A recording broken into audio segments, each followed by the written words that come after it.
Right. Good morning to all of you. I think we have few people joined with us early in the morning, and the others are still maybe uh, trying to log in. But nevertheless, for the interest of time, we'll try to start the session and then go to the next, the new lesson once the others also join. So I see a new name, Gavin. Gavin, is this your first class, Gavin? Yes, sir. I just joined like 2 days back. All right. So, Gavin, I suggest you go through the previous lectures because all these lectures are interlinked. Anyway, may I have an introduction about you? Where are you working and what you do? Yeah, of course. So right now I'm working at HSBC in Rajagiri. Okay. So I've been working there since like the beginning of the year in January. All right. Uh, Okay. and What I are you? sorry. What are you into? What is your area? So I did my bachelor's actually in engineering. But Okay. then like once I joined like the corporate sector, I was a bit interested in like knowing more about all this banking and finance and things like that.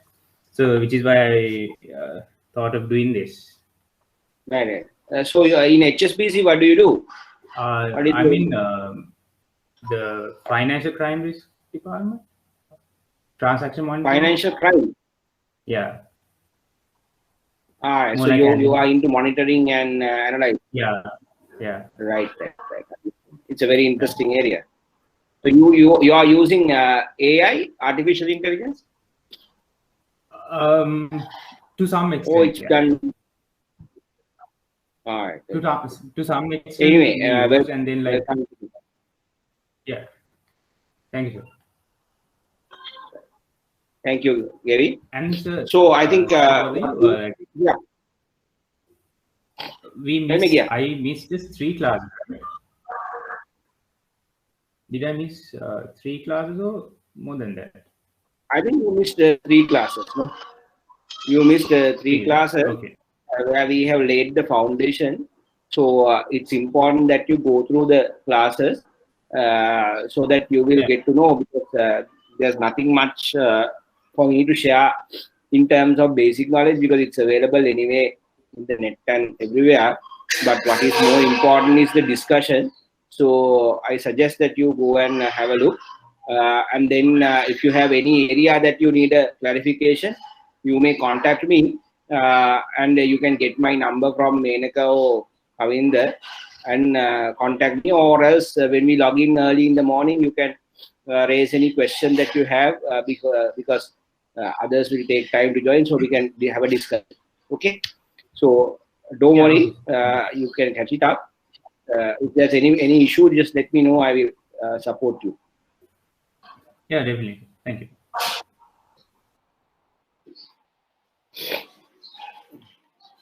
Right. Now, if we really go back to last class we were more talking about satisfaction and loyalty, and we were talking about the difference between the two and why loyalty is so important to clients. So those are areas that we have been discussing during last week. And today, what we will do is we will go through the key basic requirements, and then we'll move on to segmentation to discuss it further. Now, if you really look at the whole thing that we discussed, it all comes to very simple 2 words. That is, CRM is mainly about managing the overall customer experience. Now, when you are managing the customer experience, that you are talking about how you manage what he feel, what he think, and in very simple 1 word, the attitude and the perception towards an organization, right? So to develop a positive attitude and a positive perception towards a brand needs to manage the overall customer experience. Now, overall customer experience means that from the time that he tries to enter into your organization, that means when he gets to know about your product, and when he comes to your bank, the first impression, and then again how you deal with him and make him satisfied, and then afterwards every moment that he encounters with you, right? Every moment, right? So there can be situations where he comes for a deposit, there can be situation where he comes for a withdrawal, for a request, for a clarification. He calls your customer experience center or call center, right? Or else he meets one of you in another branch. So these are all moments where he interacts with you. So every moment actually counts to develop the attitude and the perception towards your organization.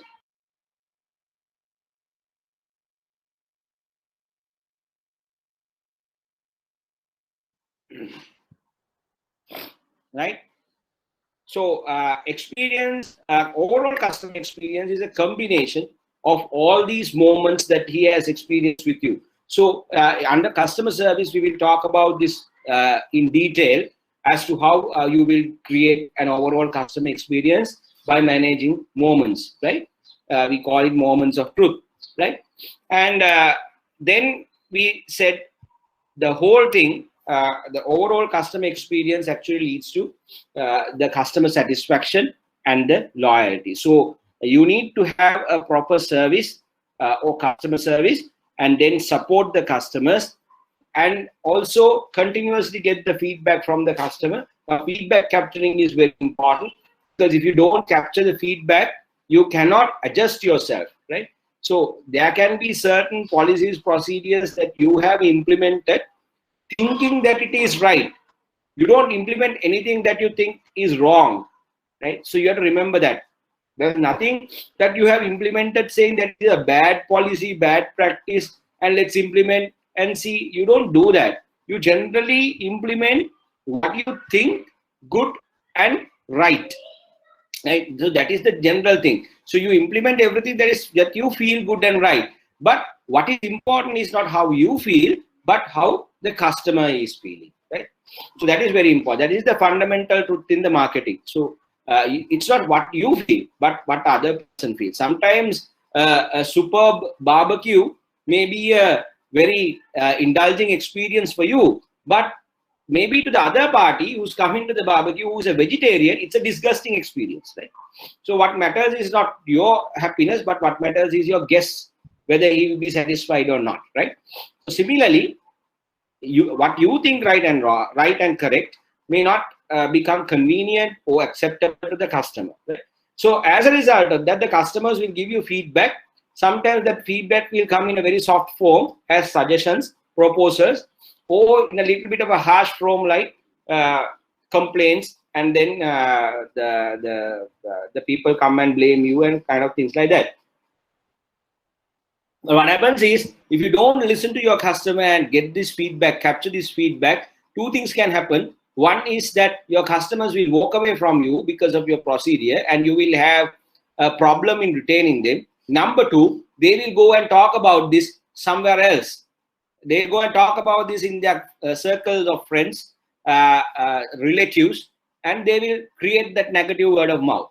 A negative word of mouth is so critical, because you have to understand, in a country like Sri Lanka, where the national culture is talking about collectivism, where they actually love and would like to work in groups and work together, and where there is a big influence from family and friends, negative word of mouth is critically damaging to your brand, right? So they will go and talk negatively about you, and then at the end of the day, there will be a negative perception created towards your brand, even though the customer has not associated you, right? It's like that somebody will coming and saying, that fellow is a bad fellow, that fellow is not good fellow, don't try to associate him. So that fellow has never associated you, but nevertheless, before you associate and understand particular that fellow, you have already created a negative perception. So when he comes to you, you are talking to him, you are acting to him, you are reacting with whatever you have heard in the past.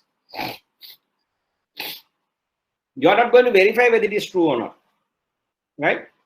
That's the problem. මනුස්සයෙකුට කවුරු හරි බැන්නොත් එහෙම කියලා කිව්වොත් එහම මේ මනුස්සයා හරි නෑ, right? මේ මනුස්සයා ටිකක් අමුතු જાතිය මනුස්සයෙක්, ඔයා ටිකක් බය වෙලා තමයි ඉන්නේ, right? So you I don't know, because sometimes the people can come and brand others in a negative way because they don't like them. But generally, sometimes they are good.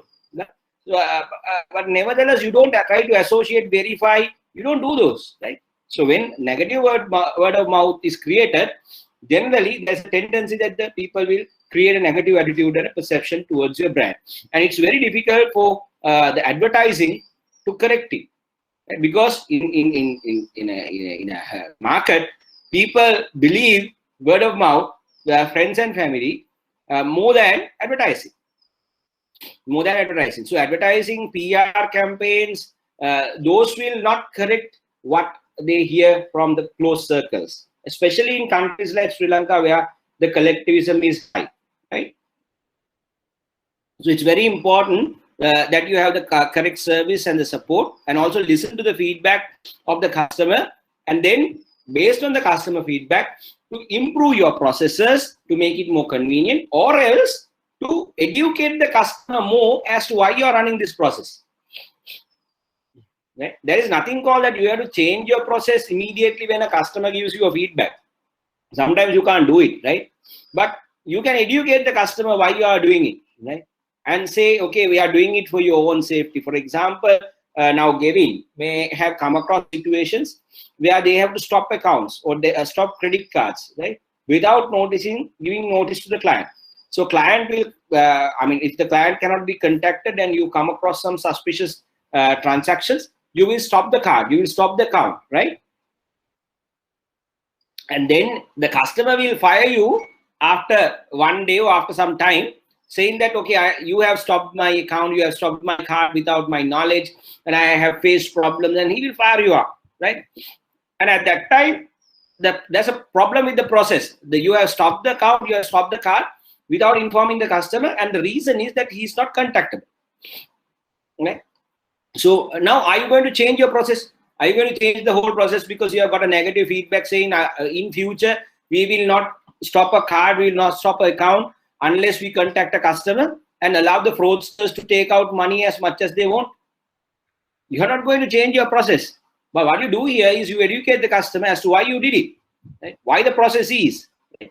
So you tell him, okay, maybe you are right, but the problem is if I don't stop your card, they would have punched more money, they have taken out more money from you. Or as if I don't stop your account, there would have been more manipulation, right? So which actually put the customer at risk. So we have done it in the best interest of you. So likewise, you may have to convince the customer to accept the process, right? But to do whatever, you need to have the feedback. If you don't get the feedback, then there is a problem. So therefore, most of the companies take a lot of effort to get feedback, right? So they have their complaint boxes, they publish their phone numbers, they have dedicated emails, dedicated call centers to capture feedback, right? Sometimes they do research, sometimes they do surveys, right? That is to capture feedback, because feedback is very important, because the feedback tells you what is the gap between what you think right and what customer really wants. Right, so that is the importance of feedback. So when you get the feedback and adjust your processes properly, the processors will meet the requirements of clients, where they will start perceiving your product as a quality product or a quality service, right?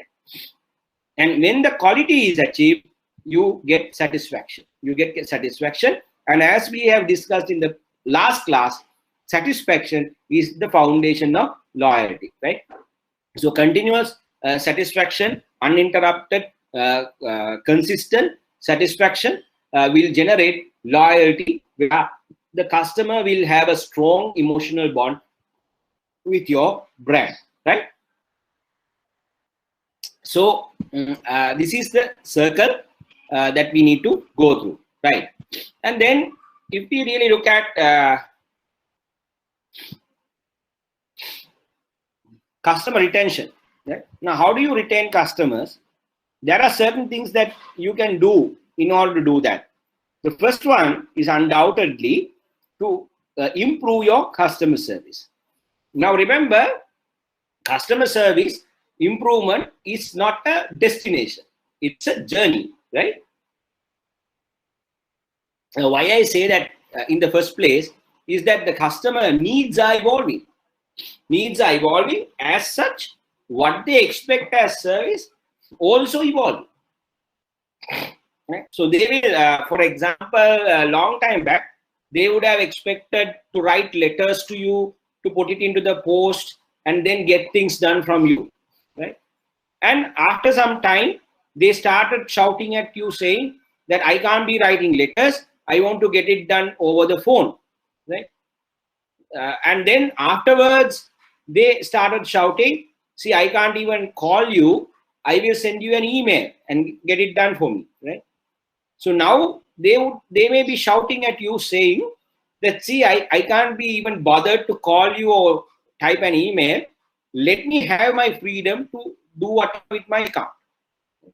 So their requirements, they are what they consider as right and very good, has changed over the period, right? So those days, in the first place, before the letter, they thought, okay, even coming to the bank and getting it done, they are satisfied. Then later they wanted to go for letter, then again to the email, and afterwards to telephone, and then even for telling that they can't do anything. Right? I have gone through this during my banking career. I have gone through this, right? Because at the initial stages, they used to come to the bank, and they were very happy if we served them, right?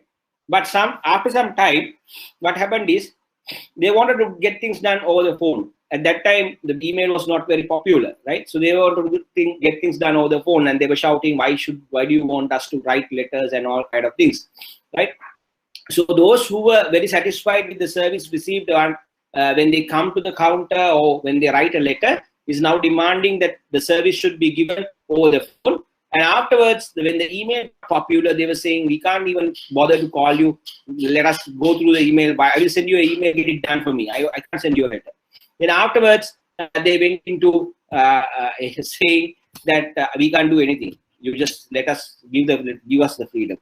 Right. Now, I think most of you bankers also have been there for some time in the banks. So I would like to ask you, when you have gone through this era, how banks have responded to improve the service for those demands? Now, you know the demands, right? First, they said, okay, coming to the branch and giving letters, that is fine. Then second stage, they said, we can't come. We want to get things done over the phone. Then third stage, they said, okay, we want to get things done emails. Now they are saying, right now, they are saying, okay, we want to get things done ourselves whenever we want. We can't be bothered even to go or write to you. And perhaps in the future, they might tell you, you predict my requirement and serve me before I ask you. Right? Now, can you think of how the banking has evolved with this development in the demands in the customer side and what we have done with it? Anybody who wants to give their thinking on that?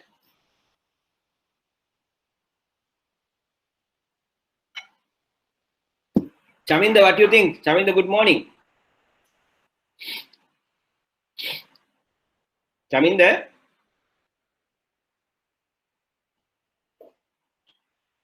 Chaminda may be having a cup of tea, right? Okay, fine.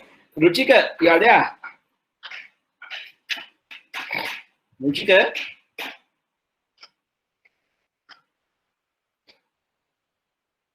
Hello? Ruchika? Can you hear me? Hello? Yes, Ruchika, I can hear you. Very good morning to you. Good morning. Good morning to you, Mr. Bhatia. Good morning. What is your thought about what we just discussed on continuous improvement in customer service and the example we took?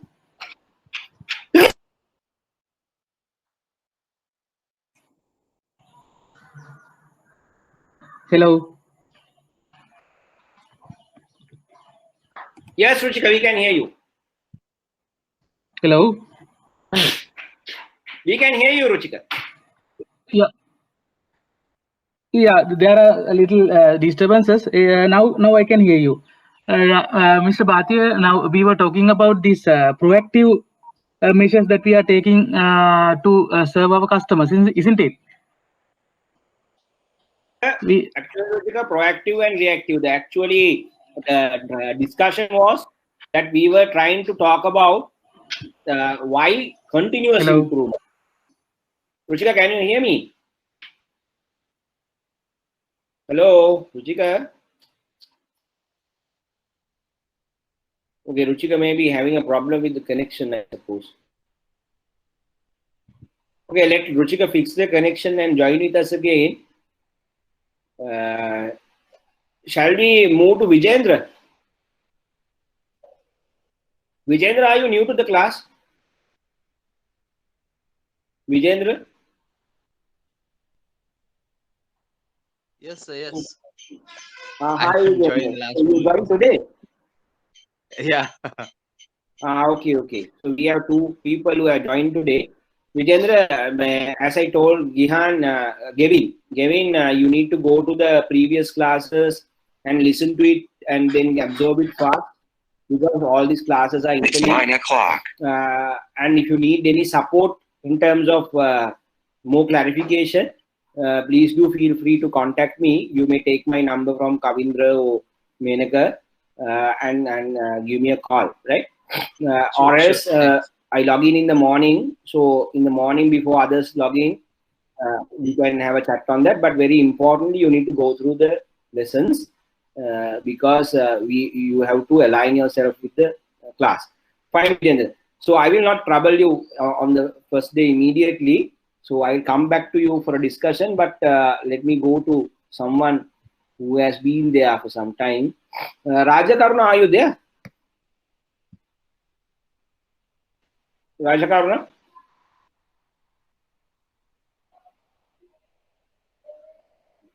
Rangana, hope you are there. Good morning, Swati. Good morning, Rangana. How are you? Fine. Rangana, we were just talking about continuous improvement in customer service, right? And how the service demands have improved over time. And before I talk to you about how the banking sector has responded, would like to know what your observations on that. Yeah, in this regard, Swati, so one classic example is the processing of personal loans. Right now, sometimes we have made available the option of allowing customers to apply it online. In that platform, actually, they can fill their details and all the details and get the consent of the bank whether they are eligible to go ahead with personal loans like. So earlier what Rangana, you are breaking up. hold on.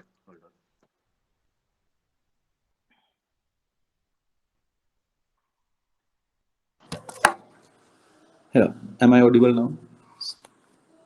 Very much, much better than previous. Yeah, earlier, Mr. Bhatia say if a customer wants to apply for a personal loan, he had to visit to the branch and he had to meet the credit staff and all. Right now, we have allowed the option of applying it online, whereas he can put his details or live on the system and get to know whether he's eligible for housing personal loan or he can get the decision quite online. So likewise, even for processing of these online banking applications and all, as you said, right now they are able to get these done by self registrations. Like, so earlier they had to come to banks, fill out forms, and likewise with the present demands, especially it was much more accelerated with this COVID-19 matter. But still, there were developments right throughout when it comes to applying for personal loans, getting activated the online facilities and other stuffs. In that sense, banks are very much reacting to the feedback of customers to give them a better service. And but still there is a huge challenge when it comes to banks, because we have to adhere to this compliance matters as well. Even now, the accounts opening, even they can have self registrations, self opening of accounts, and do it online. So banks are very much reacting to and offering services for their evolving needs, I suppose. Thank you, Rangana. It was a good feedback. So we will listen to others also. Visista, what's your view on this statement that we made? Continuous improvement is required in customer service. An example to discuss. Visista? Visista?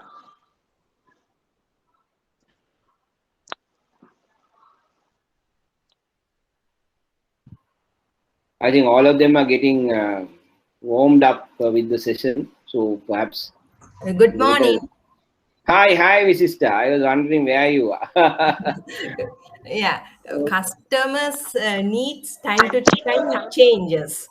So we have to have a continuous improvement in our plans and products also. What is your view about example? We were talking about how the customers have improved their demands. Have you also come across such an example where with time their needs have evolved and how the banks have responded? Yeah, earlier customers, they used to come to the bank, visit the bank and do their needs. But now they don't have time and they are willing to do it at their home. They need it at their doorstep. So have you all changed your processes accordingly? Yeah, mainly, yes. Most of the things now the customer can do at their doorstep even. No need to come to the bank. Right, that's good. Right, so we will continue the discussion. Raman, you can mute your mic. Dilusha has joined. Dilusha? Good morning, sir. Hi, good morning, Dilusha. Good morning, sir. What's your view on our discussion? Yeah, I joined a bit lately. Sorry for that. So, if you're talking about continuous improvement customer service, that means we should identify what the competitor offers and we should improve ourselves with that. Otherwise, we'll lose the race and we'll lose our customers. Have you come across in the industry, being with your experience, how the industry has evolved and how we all have done continuous improvement with the evolving needs of the customer? Yeah, I'm working in the card center, so I will say something regard to credit cards. When a customer goes overseas, we activate the credit card for overseas payments. But from many customers who are regular travelers, we got complaints that it's a bit complicated process because sometimes they travel from one country to other.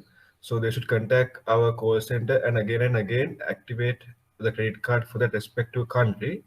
So at the end of all those suggestions from our customers, what we did was we introduced a new travel card where they can top up foreign currencies, go abroad and pay as per their wish. So when they're paying to the post machine, they can select what the currency that they need the payment to be done. So that was the latest and a very new product offered by us for our credit card holders. So basically, are you from Ceylon, Dilush? I'm from Bank of Ceylon. Bank of Ceylon, right. Yeah. So you are talking about the travel card where you can top up and then use it. Yeah, they can top up any currency that they want. Because it's a prepaid card and you don't have to inform, right? Yeah, and they are safe from any exchange rate fluctuations as well. Yeah, they're paying from that currency. Exactly. Otherwise, So, you do the transaction when the dollar is 200 and you are billed at 210 or 50 sometimes, right? Sometimes 230.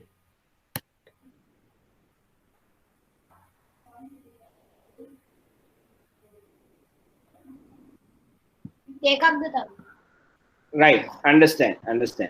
Yeah, So, so this is mainly for customers who are traveling to Schengen countries, because there are a lot of European travelers. So we offer that card mainly for them. that's a good example, and that is where we find in Sampath Bank also you find a web card for the people who wants to do online transactions. There's a prepaid card they introduced because of the risk factors to serve them very uniquely. And travel card is also a very unique product for travelers because they will not face a lot of hassle that they will face with normal cards, right? So that's a good example. Who else we have? Chaminda, you are still. Chaminda, can you hear me? Right. Fine. Okay. Chaminda may take time. Fine. So we were talking about continuous improvement in customer services, and there were very good examples. In the meantime, the example that I was talking to you long time back, the people used to come to banks and give letters. So afterwards, they were talking about getting things done over the phone. So now that was a challenge to the banking sector, and the banking sector used to reject it, right? Say, okay, we can't do over the phone. But later on, they actually changed their processes and their technology. They came up with call centers where they will record the calls, basically store it in a way that they can retrieve it, and then serve over the phone. So if you now take call centers, you can get things done over the phone rather than sending letters to those call centers. So the needs have changed.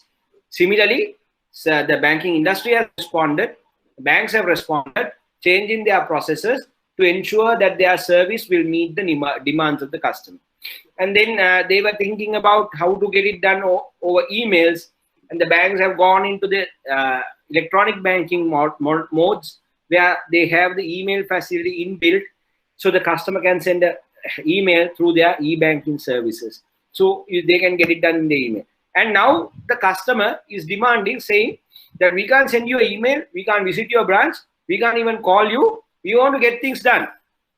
Now that is very peculiar, and you might, if you would have looked at 10 years back, you would have told him, fly a kite, right?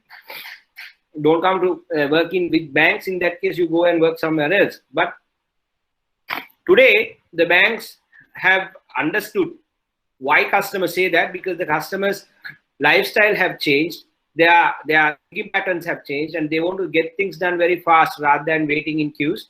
So with the changing lifestyles, understanding the changing needs, they have come up with mobile apps, right? Mobile apps. So the technology has changed, technology has evolved.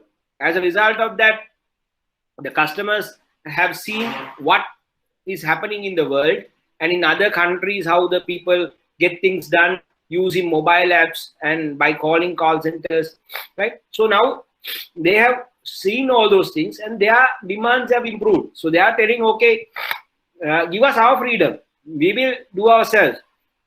So what you have done is you have gone to mobile apps, mobile banking, whereas they can actually look at their account, transfer their funds, make payments, and even activate cards, deactivate cards. Now they can get it done by themselves. Now they don't have to call you to activate a card, call you to deactivate a card, call you to do a fund transfer, come to your bank to asking to make a payment. So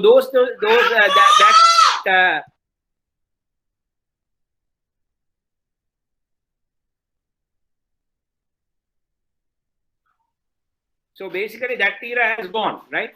So there is no major requirement now for you to basically visit the bank unless it is critically an important issue, right? So it has come to now. Now they may also demand you in future, saying that we can't even bother to do things ourselves. You predict and do for us, right? So for example, when the customer is using his credit card, based on the usage pattern, you have to increase the limit before he is getting declined. Right? So he will say, okay, if I have no limit, that's your task to make sure that I am convenient because I have been a good customer. and I have this much of money in your bank. Why did you decline my card? So they will blame you, whereas they have not even looked at their SMSs, nothing. They say, you want the freedom, you should have done it, right? So that is becoming proactive. So understanding and doing it before the customer asks you. Now that is where the technology is bringing us artificial intelligence, analytics, data science, for us to predict the customer before he demands something, and then provide that service and make sure that he gets delighted, right? So it is something more than he expects, but something he would have complained if the things would have gone wrong, right? So as I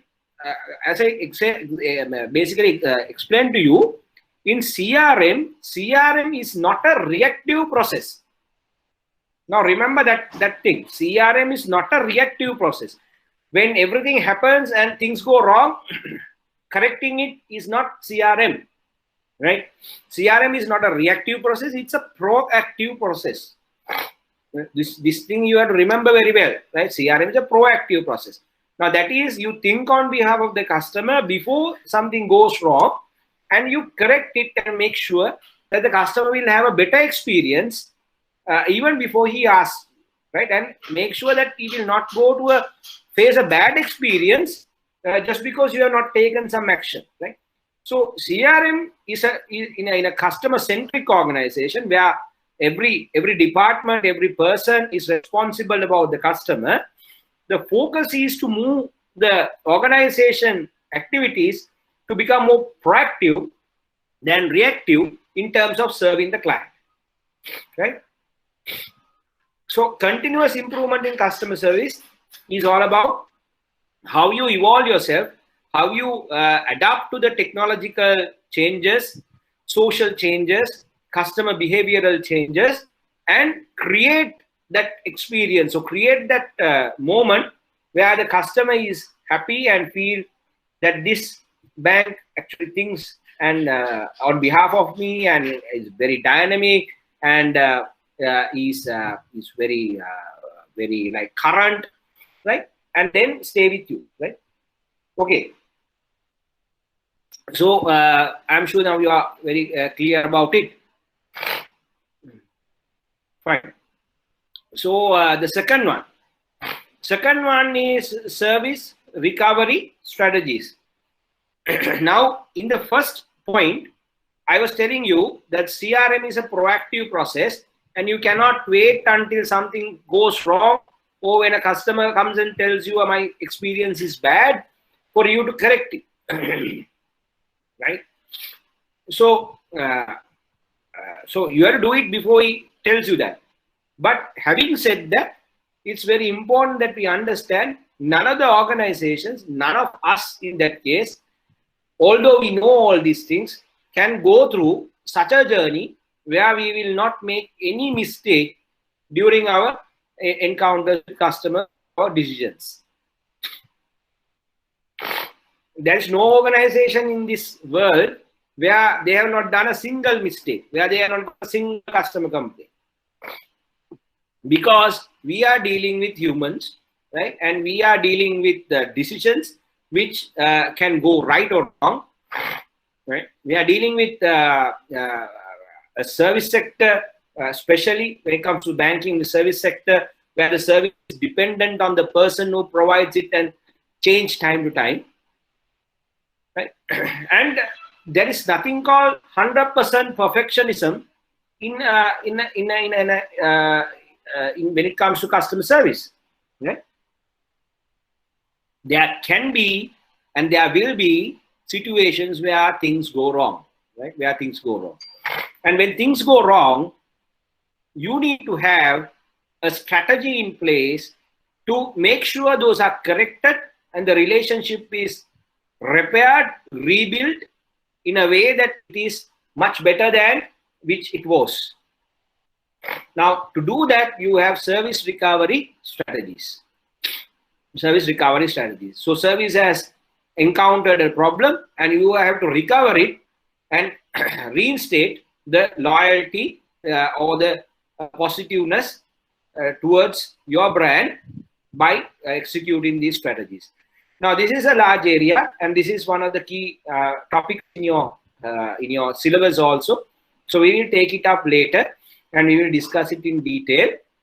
But remember, that is a very important part in the CRM, that is to have proper service recovery strategies. Then we go to the third point. Third point, we say, now we are talking about retention through a CRM. Third point, you are talking about focused, frequent loyalty programs. Now, as I told you, the customers stay with you when they get a better service and when they are loyal to you, right? And it's very important that you give some reason for the customer to stay with you, or patronize or partner with you and continue that partnership. And that reason should be something that they feel very important and very valuable. Now, as we know, it's a very difficult task to build loyalty when it comes to a larger base, right? When it comes to small number of customers, obviously we can talk to them, have a chat and develop it. But when you are talking about large number of customers, for example, for a card center, about 500,000, 600,000 customers, right? Or 200,000 for a normal, even a small card center, right? And for a bank, over lakhs of customers, right? How are you going to build this loyalty? How can you basically deal with everyone? It's very difficult. So sometimes it's better to have some program where even without you getting intervened for a longer period, we'll give some reward to the relationship so that they feel that they are appreciated, valued, and they will stay with you because they see some value in that program. And they are happy because their loyalty is rewarded. Now, all of us needs that response or the feedback from others, right? So when we do something good, we expect people to clap for, give some appreciation, come and say it's a superb job, and we are very happy, right? And if we go to a shop continuously, we would be delighted if the Mudalari says, they talk with our names. We'll be delighted because we see that there's some value in doing business, right? And when we do continuously business, if someone gives you some reward, saying, "Sir, you have been a customer with us for a longer time, so we thought of giving you a discount today."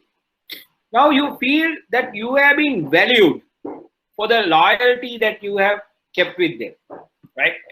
So remember, the customer organization relationship will be improved with feedback from each other. It's common to any relationship also, because if you give feedback only, basically have a conversation, it will improve. Even in the customer and the bank, it's the same, right? So the customers continuously come to you, they patronize your brand, and they will be delighted if you also give feedback saying that thank you, right? And then we value you, right? And we consider you important. Now, because you cannot do it to everyone every day, and sometimes it is very important that you give something of real value, you can have loyalty programs basically built on to address certain important interactions with the customer and reward them, right? So, for example, the credit cards have reward points, right?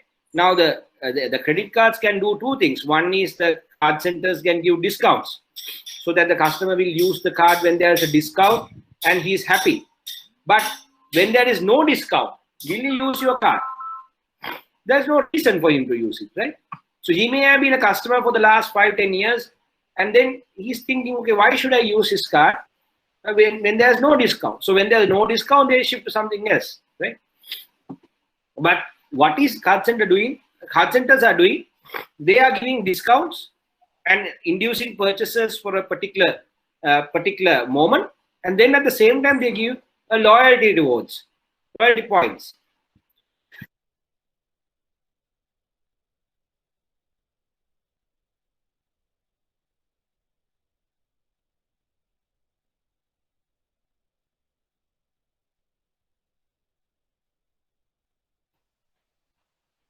At the same time, they give loyalty points. Now, the loyalty points are given when you use the card. For example, they say, okay, every 100 rupees, we'll give you 1 point. Every 200 rupees, we'll give you 1 point. Likewise, they will tell you, okay, if you use our card, even there is no discount, we still value you. We still rewards you. Right? And then the people will have a reason to patronize your brand. Now, same thing when it comes to supermarkets also, right? Now, when you're going to a supermarket and if you see that there is a loyalty program or rewards, you tend to go to that supermarket over others, right? Now, for example, when I have been going to some supermarket and I was not getting any loyalty points, right? So I was not getting any loyalty points. But then when I started patronizing Kiehl's, I started getting my points, right? So the important fact is how good they are is that they developed it in such a way where when you do every transaction, you get a notification saying you have saved this much from loyalty points. So if you get more loyal, you can save more, right? And they have special discounts for loyalty members, right? Special discount for others. Others 10%, loyalty customers 25%. So likewise, they have a program. They have a program. So when you go to Kiehl's, you feel happy because they have valued you, right? Now, similarly, there was another very, very famous supermarket, which I don't want to use the brand, which has come up very recently. And I went there. And when I went there, I asked them, okay, now I am spending money. Is there any loyalty points from you? They said, no, there's no program like that. You come here, you spend, we will try to give you equal treatment, right? To every customer, equal treatment to every customer. So I asked him, okay, equal treatment to every customer. I spend 100,000 to you and you say thank you. And even somebody who comes 1,000 rupees, you say thank you. That's equal treatment. So nobody gets any benefit out, right? So that's how it has gone. So, I couldn't find a reason that I should go to that supermarket. So I thought, okay, might as well I stay with my brand, right? Because they are valuing me, they are giving me loyalty points. So why should I shift? There was no reason for me, right?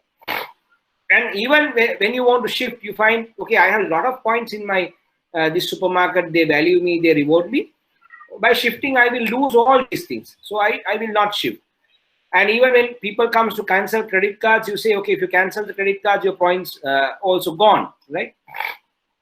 So they are thinking, okay, I have this much of points, so why not I stay with them rather than canceling or basically use to. And sometimes you might feel, okay, all this time they have been rewarding me whenever I started using. So there's some gratitude. I should have some gratitude to them. So this loyalty program itself is a huge topic to talk about. There are a lot of research that has been done. So we will try to talk about it at a later stage in detail. But what it says here is that when you have a CRM program, under CRM, when you have a loyalty program, it clearly helps you to retain clients, right? So that is something the banking sector is also doing. Especially, you can see it in the cards, but when it comes to general banking, you don't see it much, right? You don't see it much. So that's an area we can generally improve on. But what we do is that we don't have points, but we obviously reward loyalty, sending birthday gifts, sending bouquets in special occasions, right? And visiting for their special events. That is how we used to reward customers in the general banking, right? But the cards, it's a totally a different ball game, right? So in other industries like supermarkets and all, you find different things. Supermarket, even the miles in Sri Lankan Airlines, the rewards that they give. So you find a lot of loyalty programs which are different to each other, right? Remember, loyalty programs are critically important to build that loyalty towards you, or basically the satisfaction, and create that feeling that we have been valued, right? So it's a different area of research. So reward programs again comes to a similar level, right? And okay, before we move to other one, now I've been talking about rewards and I am telling that it is really good. What is your feeling? What have you come across any feeling where you have improved your loyalty and you have seen that what you have done in terms of loyalty programs have improved the loyalty of customers. Do you think these loyalty programs rewards are important, right? Important in CRM when it comes to building relationships. What do you think, Dilusha?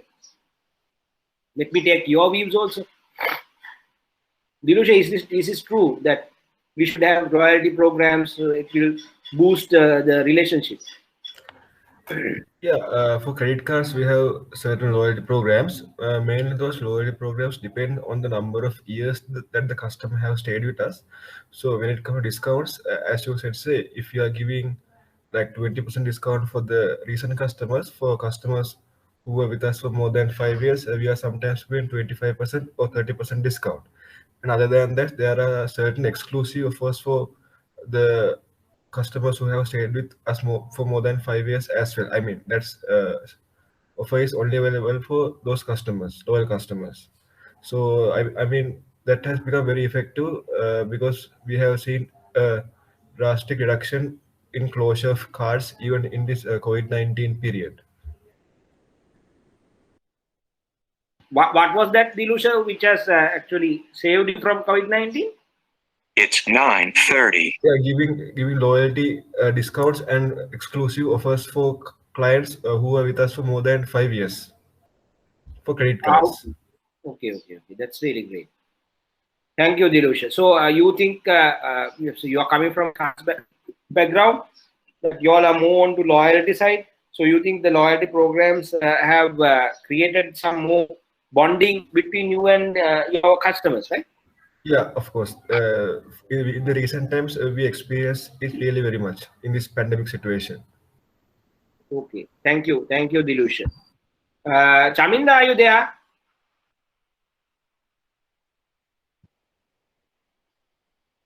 Chaminda?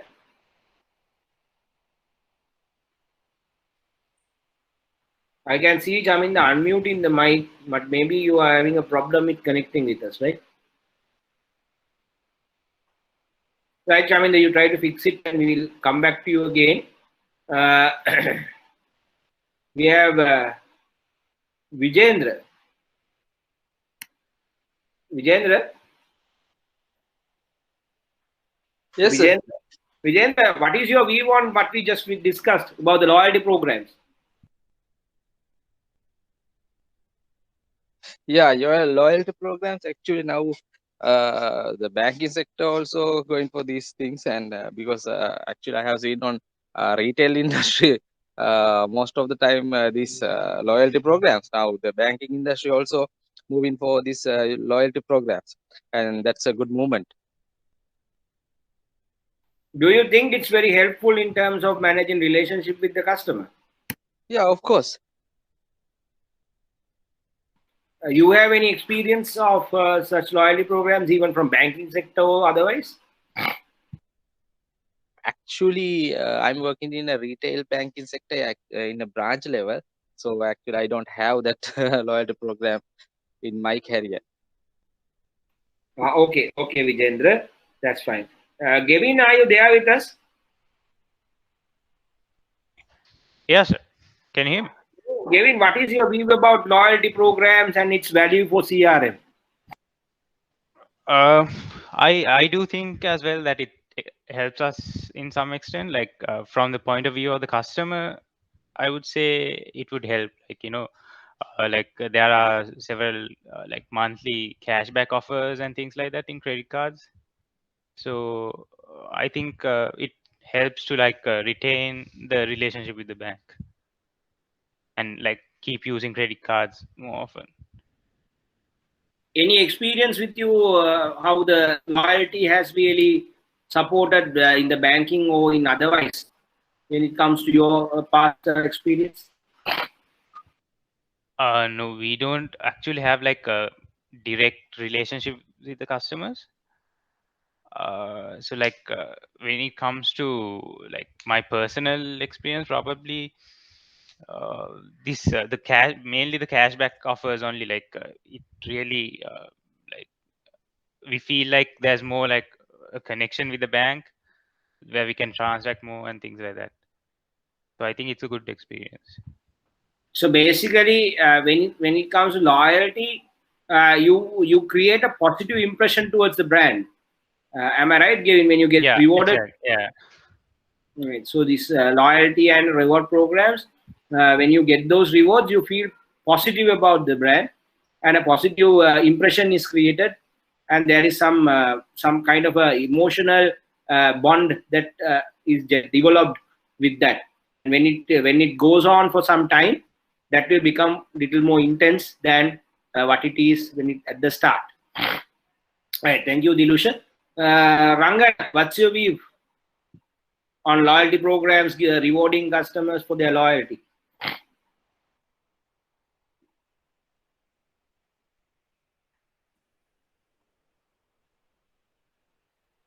Rangana? Yes. Yeah. Can you hear me? Yeah, Rangana, I can hear you. What is your view, Rangana, on the discussion about loyalty programs and rewards? As we have discussed, is it really supporting to retain customers? Yes. Actually, what I feel like rewards is recognition on behalf of customers for their commitment and their loyalty they have shown throughout the years. And as one of our team members said, when you say if the loyalty or the rewards are designed in such a way to recognize the years that you have been with the institution, I think it really connects the customers to that institution. Say if a newly onboarded customer gets a 10% discount, whereas a 10% discount and a person who has been there for 5 years get a 25 discount, that person who was there for 5 years feel that he's really recognized at this institution, and he tend to do transactions more with them. And in my experience, sometime back I had a experience where the existing customers get rewarded when they introduce new customers. Like at HSBC, I have a card at HSBC. So if I introduce my friends to HSBC cards, HSBC gave some kind of a complimentary item or some reward or something.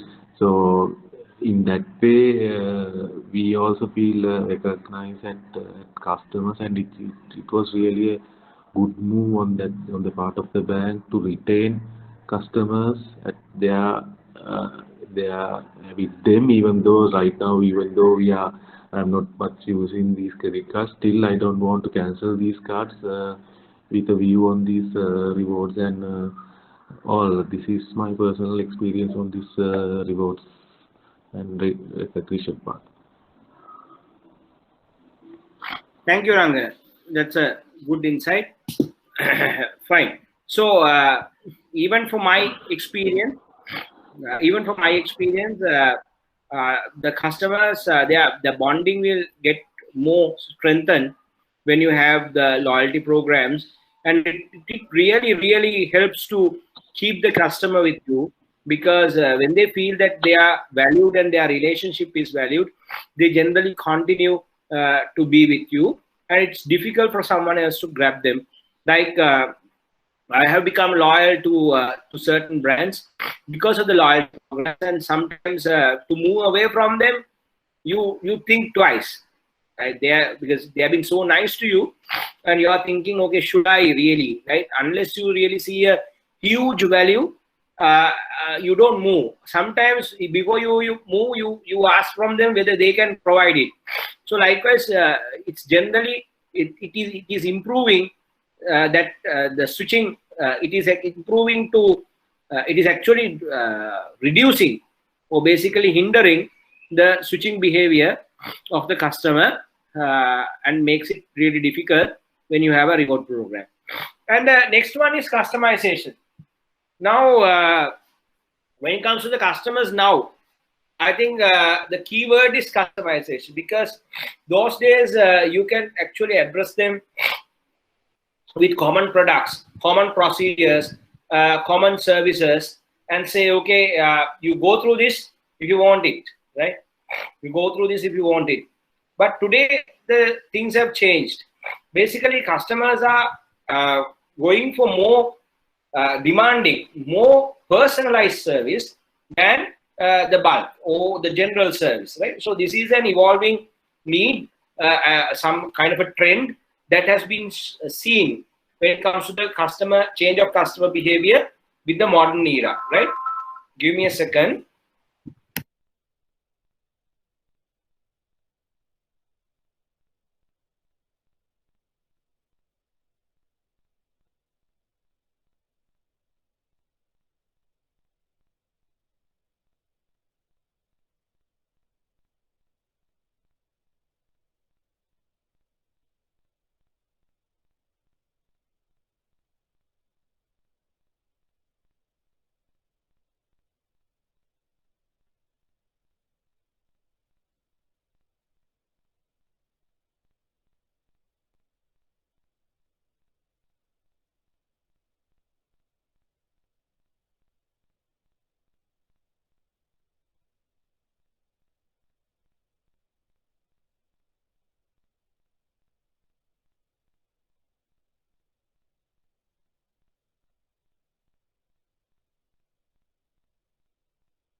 Hello.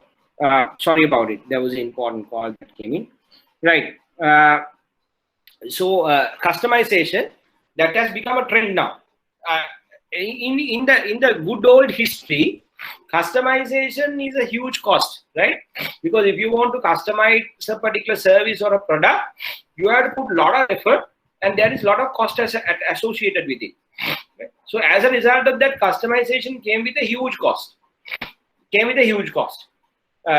Now, what has happened over the past, in the recent past, is that the technology has improved in such a way where customization becomes little easy and less costly, right? So basically, you can customize a lot of things using the technology, whereas the customer feels it's actually for him, but it is done without human intervention.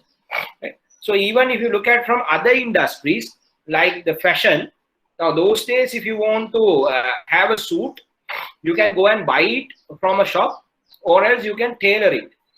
And if you really look at the research, this is for your additional knowledge, if you really look at the research, there is a there's a better perception towards tailored suits versus ready-made suits.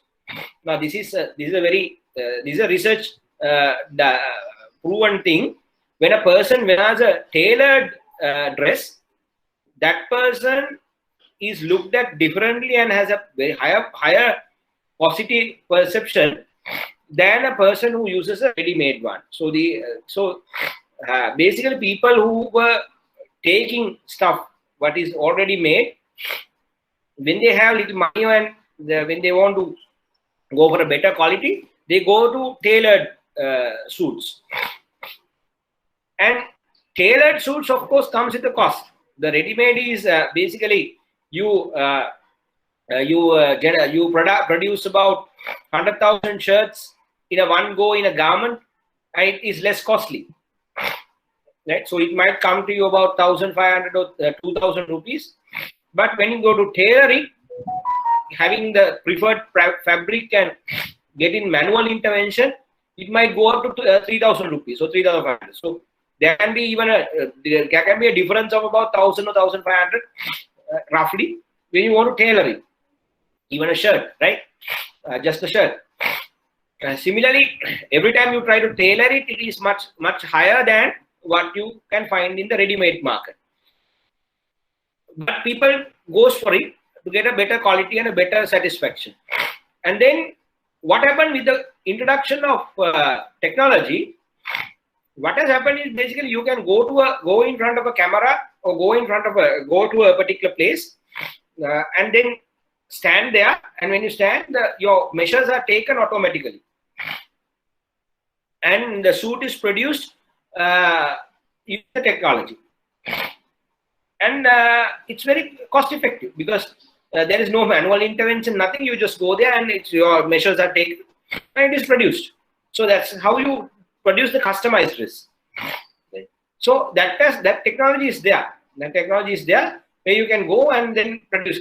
Now even in Sri Lanka, I know a person who's doing it. Basically, once he takes the measurements of you and input it into the computer, he don't do cutting and stitching. It's all done in the machine. He just have to input the measurements. The moment he input the measurements, the dress comes out. Okay? And less costly. So the technology is making things less costly for you in personalization. For example, those days, if you have to send a birthday card or a birthday greeting, you have to go through it manually, type, change name of each customer. But today, for you to do a birthday greeting via email or SMS, you don't involve at all. The computer is doing it. And the customer is getting personalized message. But no one has sent it with the manual intervention. So it has become very cost effective and doesn't actually cost you so much. So every bank will do it. Right? Customized.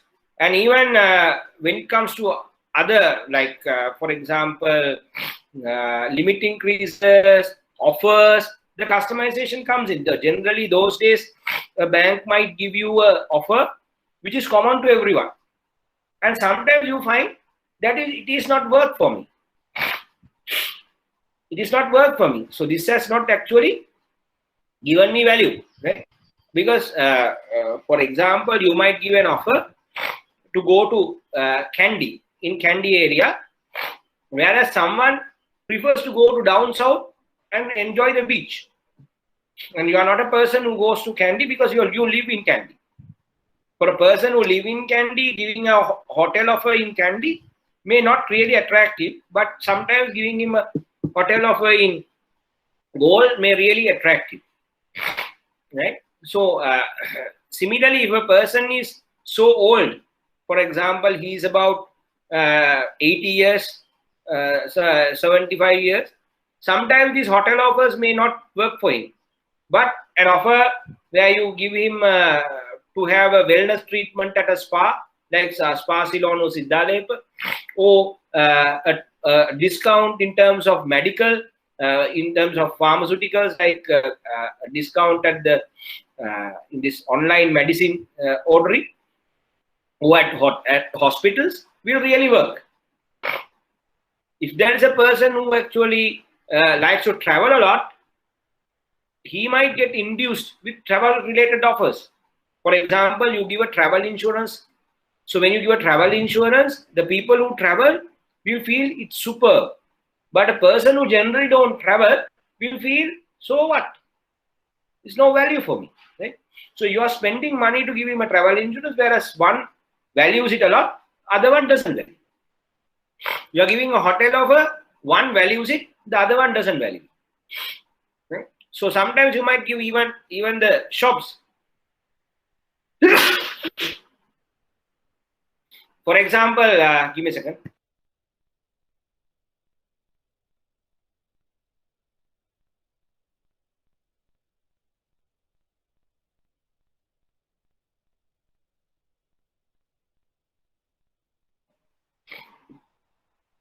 Right. Sometimes you might give him a offer in a hotel. One values it, the other one doesn't. Right. So what is the answer? Because you are wasting a lot of money, right? Because you are wasting a lot of money as a result of that. So how do you tackle this? Now that is where the customization comes. So the data science and artificial intelligence can really look at what customer really likes to do. So they will analyze, okay, where he is going, what he is doing, what is his purchase pattern, and then comes up with offer saying that, okay, give this offer to this client so that he'll be happy. Give him a hotel in down south during this particular period, or perhaps if he's a person with children, they will go on holiday with children when there is school holidays, right?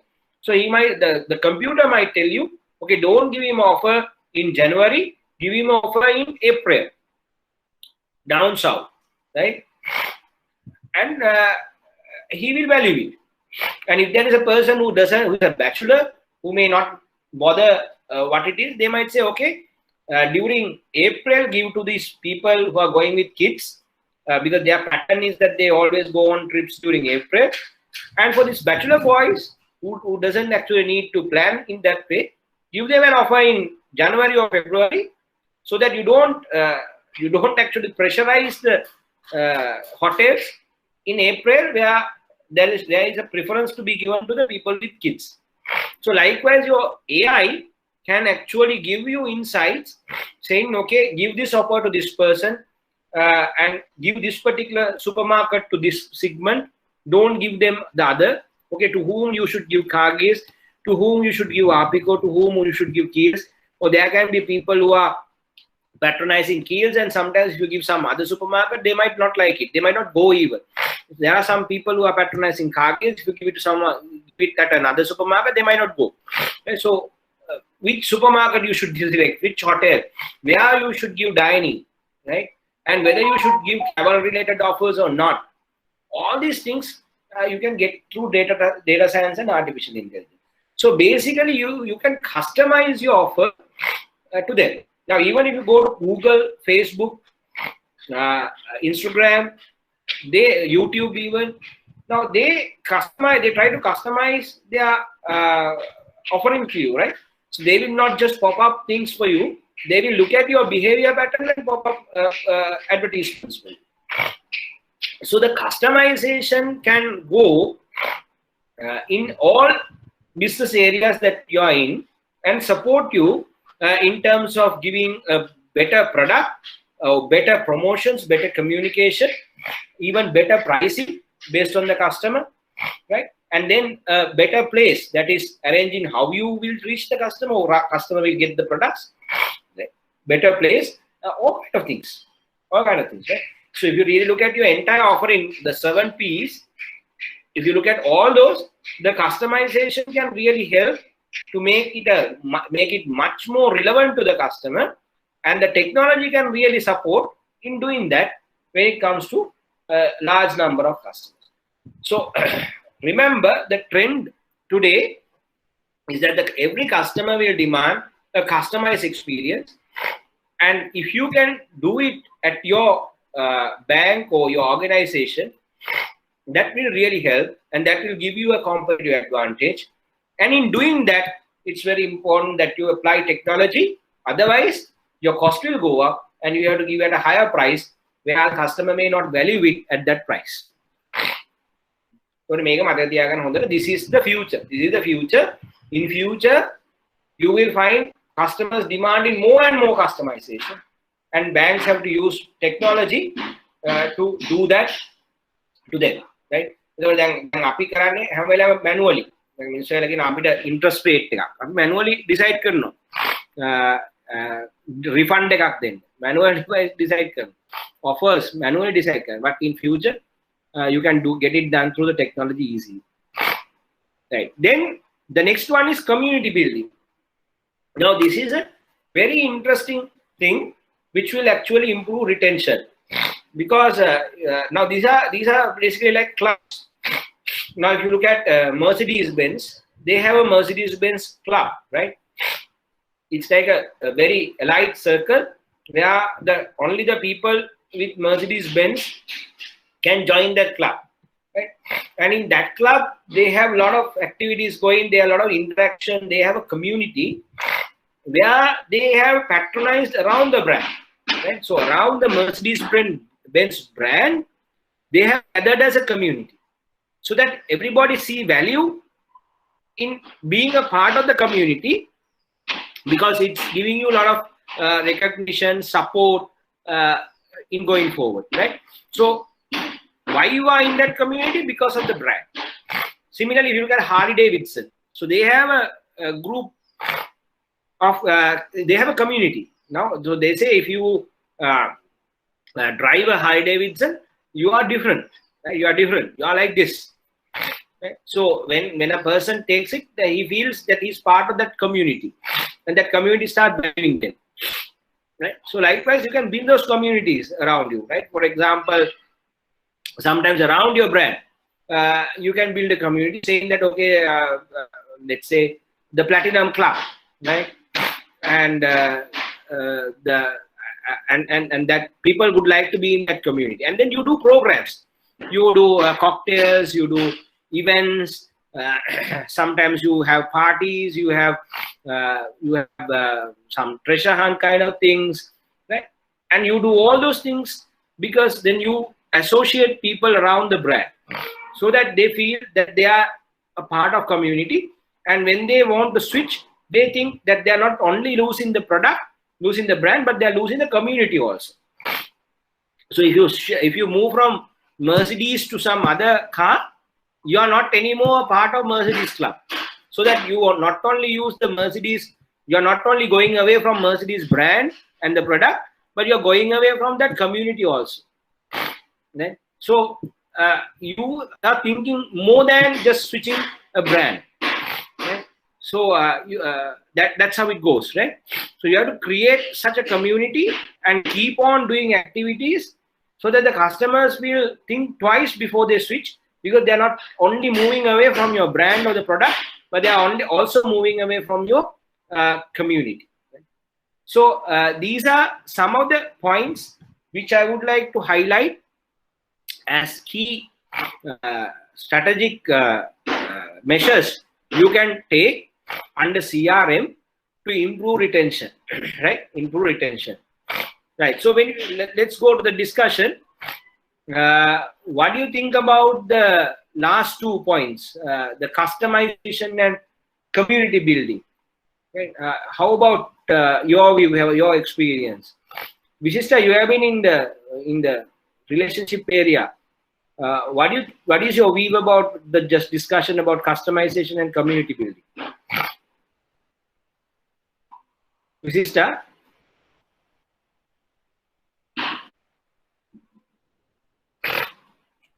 Okay, she may be taking time. Vijayendra, you have any idea about what we just discussed? Customization and community building? Mukaditan.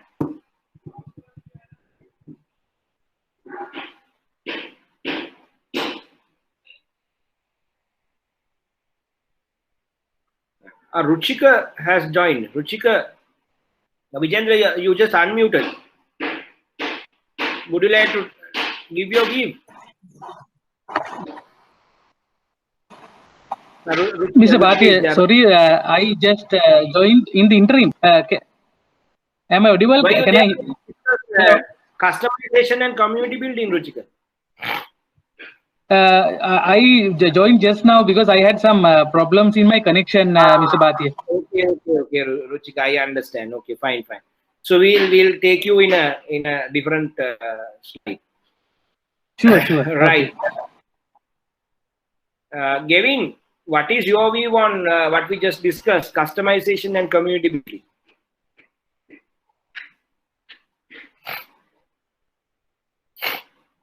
Gavin? Yeah, hello. So So community building, basically, it's like with the duration, the relationship with the bank and the customers, profile, the access level, like you pretty much like, you know, separate the levels of the customer, right? Like the clubs, for example, like, you know, there's so in HSBC we have like premier, advanced, and retail customers. Like we separate according to like the customer's profile and the access levels, things like that. So I think in some ways, like there are separate benefits that you get for those several clubs when you, like, you know, when you consider premier customer, like it's completely different from what the loyalty and the benefits that they get rather than a advanced or retail customer. So I think, yeah, it also helps in, it really helps in some ways to retain the relationship as well. Exactly. You don't want to feel like you're one of the rest. Sometimes you want to feel that you are unique, right? And you have been identified by the bank as different, right? As important. So customization comes there, and you all do a lot of customization when it comes to 10 o'clock. top end of the bank, top end of the customers, and what they get is completely different from what others get. And that if you don't do that customization, maybe they may not patronize your bank. Right, fine. So this community building is again a very, very interesting thing. Now this you can even do in your area, putting it into the micro level, the concept into micro level. Now it concept in the higher level is talking about building communities around the brand. Sometimes even without, you don't have a program as such when it comes to branding, especially as branch managers, you can build communities. You can build communities around your branch, whereas that community would be happy that they are part of it, and then they patronize your branch. And they sometimes if you have gatherings, if you have meetings, projects, even the social projects, getting these communities, building communities might really give you some real value. So it is something for you to think as a banker, right, when you move forward. So right, fine. So we have now covered the key areas when it comes to retention. And remember, the CRM is all about giving you a competitive advantage. So when you drive the way that we have discussed over the last few classes using the CRM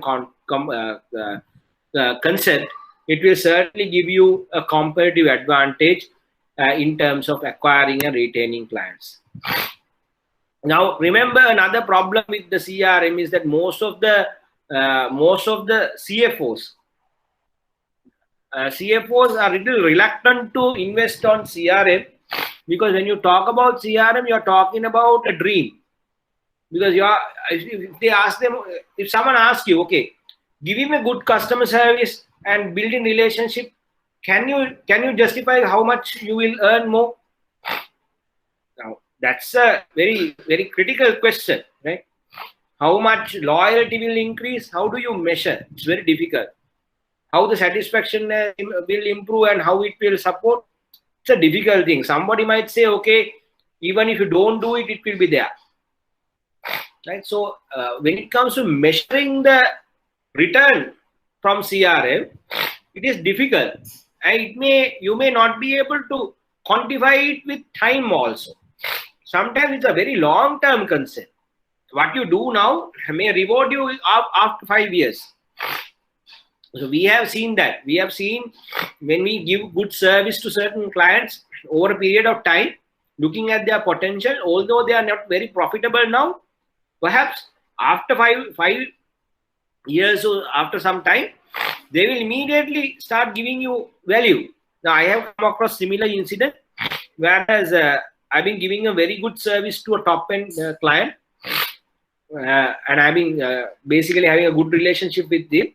But if you really compare him with others, he's of not very much value, because he's not a person who patronizes our bank, he has his own banks where he's very loyal to. Nevertheless, he was using one of our products, and I've been giving him a very good service. What happened is the bank that he was banking with suddenly had a change of approach, and they were not very much concerned. They have taken his relationship for granted, and he was getting upset over and over again. And then one day he called me and said, see, I want to shift my banking. I will bring you my deposit. So I asked him how much. That is, to tell you the value, it's more than it's over, for example, I would say it's over $200,000, $300,000 at once he wants to bring in. So that's the value of the customer. So that happened after 5-6 years. 5-6 years. So you never know. The CRM activities and building relationships sometimes will reward you unexpectedly, but it might take some time. It might reward you immediately. It might reward you over after a lot of period, after a long period of time. So sometimes when you are asked to justify or quantify, you might find it little difficult, right? So if someone asks you what is the ROI, return on investment, and what is the period, payback period, those questions are a little difficult to be answered in terms of this, because the rewards are so wide and scattered, and then takes a long time, right? It can come in various forms and at various times, right? So CRM is a complex and a large system, right? It is actually a change of corporate culture. As I told you, it's not a project, it's a change of business culture and philosophy, right? And it takes time.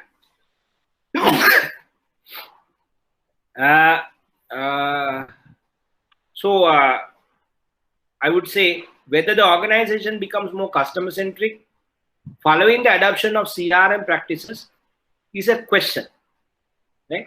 That can only be answered over the long term. So it's not something that you can answer very short term, because it's a shift from a product centric culture to a customer centric culture. It's a shift from a more product and process oriented culture to a customer oriented culture. And it's a change of philosophy, business philosophy, how to do business. And it's a change of culture, and it's a change of whole approach, and how it will reward will take time. It will take time, right?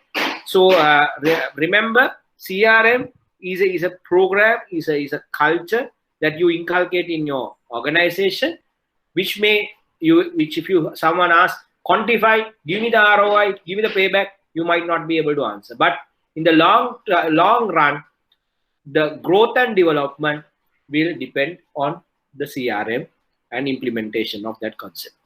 Right. So with this, we finished the introductory slide. We discussed a lot of concepts.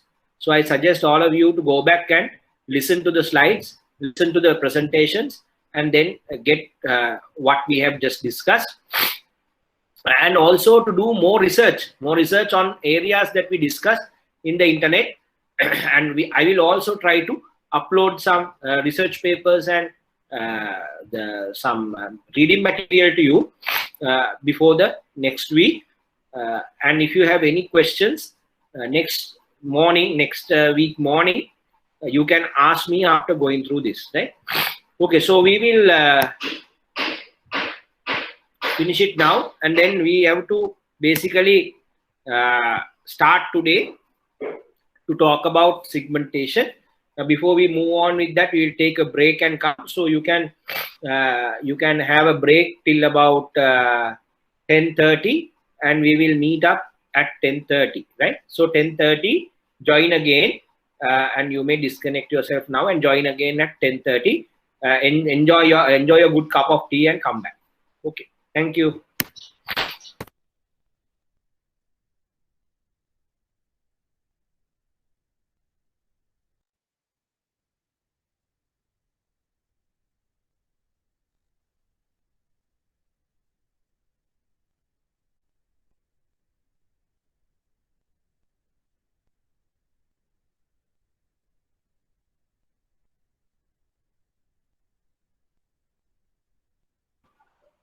Right, welcome back.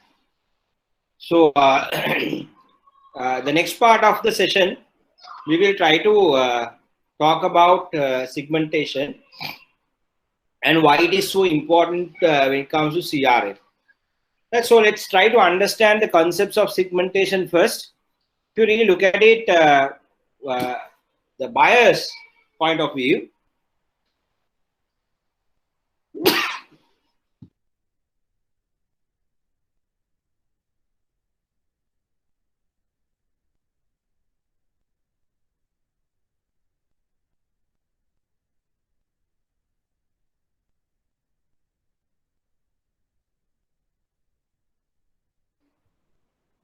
so if you really look at it from the buyer's point of view, what happens here is the buyers are different from each other.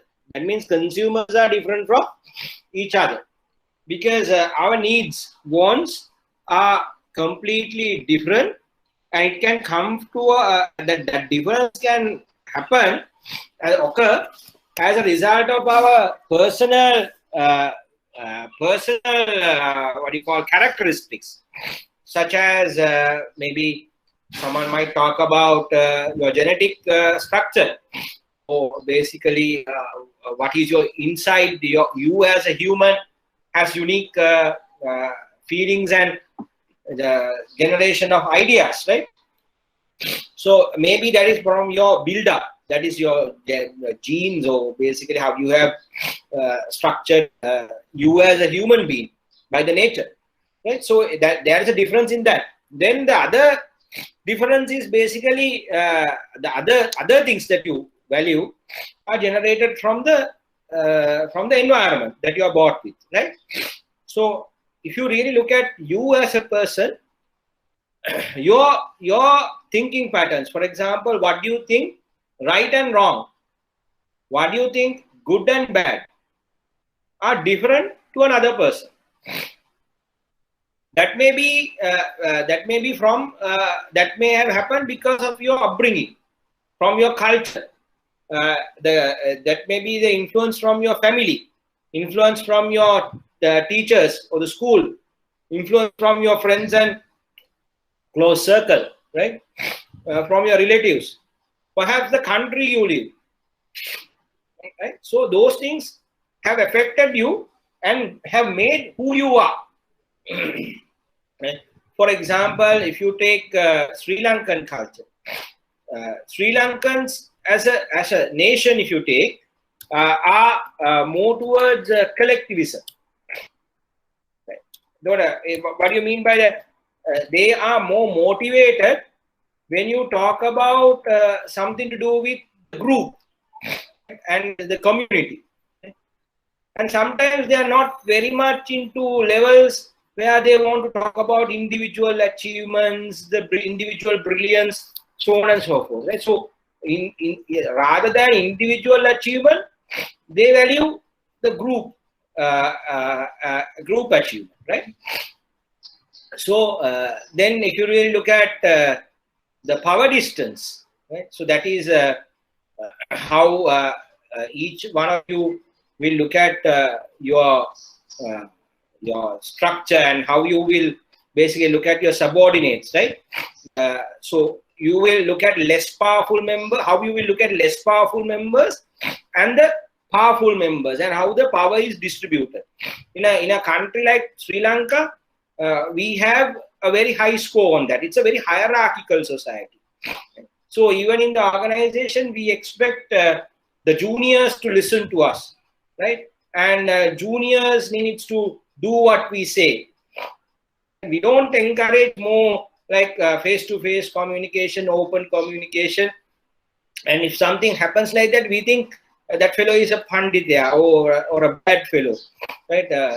But if you go to other countries like Germany, the power distance is low. Even the junior will argue with a senior member as to why we should do it, right? And as to how we should do it. Right? Why not we do like this? They will argue. But in our country, in even our organizations, most of the organizations, if you try to do that, you will get a very bad feedback, negative feedback. Now that is nothing to do with anything, but it is our culture. So we are in a culture where we think, okay, we have to listen to more people with gray hair or people who are having more power. We must listen to them. And generally we think the people who have less power is less knowledgeable, less skillful, and the people who have more power are more knowledgeable, more skillful and experienced. So we should listen to them. We should not try to do different things. An argument is not considered as very healthy. So, so that is how we look at. So when it comes to even marketing, you have to be very careful. Now, how you will go and approach a particular company when it comes to B2B marketing, business to business, how you will tackle your proposal. Right? So how you will handle this power distance is a critical question. And if you really look at individualism factor, the degree of independence, right, it is very low when it comes to Sri Lanka. Right? So we are a very collectivistic society. We would like to be, we would like to take decisions as a group, right? And we would like to do things as a group, right? Self-image is actually is not very valuable compared to the social image. Social image is the most important thing, right? And the family, extended family, the group, the society has high influence on us, right? High influence on us. We actually take a lot of burden on others' feedback, right? How they give, and basically our perception towards brands, perception towards products are mainly built with the input from the society, from our group, that is the family, extended family, friends, relatives, right? And social relationships are critically important to us. Then if you look at I'm talking about, I'm just taking Hofstede insights, Hofstede's dimensions of culture, and trying to apply it to tell you why people are different, right? So these are things that we have as a national culture, right? And then if you look at masculinity and femininity, give me a second.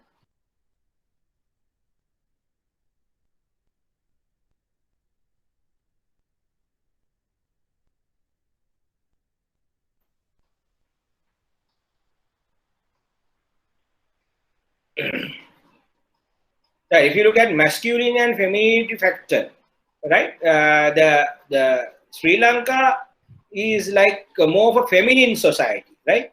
So in a feminine society, we actually work in order to live, right? We would like to go for consensus, and we don't want fights and arguments. We value equality, solidarity, quality of our working lives, right? And basically, we would like to compromise, negotiate, right? And then we would like flexibility, right? And we focus more on our well-being and status, right? We don't value so much about our status, right? So that is that is how you look at it, right? But if you look at a masculine country, it's completely different, right? So they are very, very aggressive. They would like to get things done. They want to win, to be the best, right? They want to go for successment. They value achievement, competition, right? So that is how the masculine societies work. So when you communicate and do things, so basically do business with a group of people who are very masculine oriented, so you may not get the same treatment that you get in Sri Lanka, right? It's completely different. And then when it comes to uncertainty avoidance, uncertainty avoidance is the extent to which we feel threatened by what is unknown to us, the ambiguous situation. For example, when it comes to a foreign brand, how we will look at it. When it comes to a new product, how we will look at it, right? When it comes to something unknown, how we will handle it, right? So when it comes to uncertainty avoidance, Sri Lanka is not very much into that. There's no strong preference onto that, right? So we don't like too much of uncertainty, right? Too much of uncertainty. We would like to be settled and be very comfortable with what we know. Right? So as a result of that, we don't like sometimes to try out new products without endorsements or grab things very fast, right? It takes time. So when you go to talk to Sri Lankans as a nation, this thing is visible, right? And sometimes when it comes to innovation also, innovation is also like a little less valued because of this factor, because they like to be settled with whatever they know and whatever they have, rather than trying to become go into a situation where a lot of uncertainty is there. Right?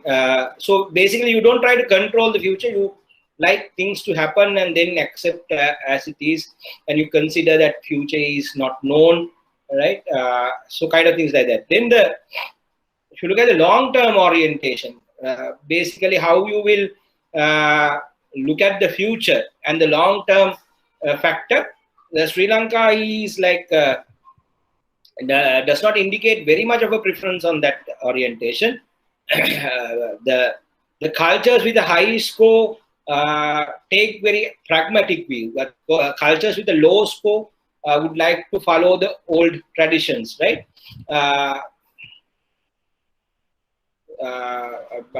When it comes to saving, this is a very important factor, because people with high long-term orientation, they prefer to save things and be a little wise on their spending. When it comes to low, the saving habit is also a little low, right? So we also have things like other factors like indulgence and so on and so forth. But then again, another good understanding can be arrived looking at the factors where Hall has come up with. Now he talks about low context and high context, right? And basically he says in a high context culture, we don't say what we have to say very specifically. We would like to go in a roundabout way, right? And when you talk to people, we say a lot of things that you can't interpret by just looking at the words and the sentences, right? And there's a lot of meaning that you have to gather through the body language, through the unspoken language, right? And read between lines. So it's not very direct, right? It's not very direct. It's very subtle, very roundabout.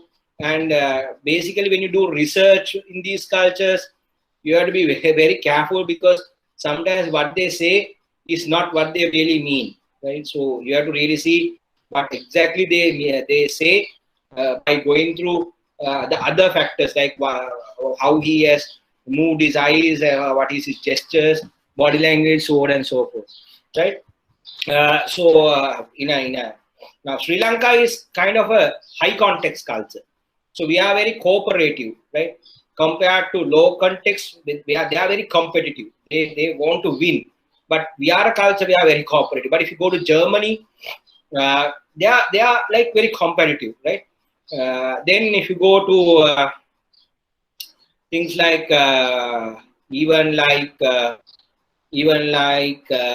for example, Switzerland, Scandinavian countries, America, even Australia for that case was to some extent. They are more low context. They are very competitive and very sometimes little direct, right? And even German and Switzerland is very far more towards that end, right? But if you look at Asian cultures, most of the Asian cultures, Arabs, right, South Europeans, African countries, they are more into high context culture, right? So, that is how it is. So use US, UK, Canada, Germany, Denmark, Norway. You can say that they are into more low context. They're very competitive. But if you look at countries like Japan, China, Egypt, Saudi, France, Italy, Spain, Sri Lanka, they are very cooperative. They are more cooperative than the low context cultures. And if you go to low context, US, UK, Canada, they are very task oriented. Right? They want to get things done and do the things. And then when it comes to high context, they are very relationship oriented, right?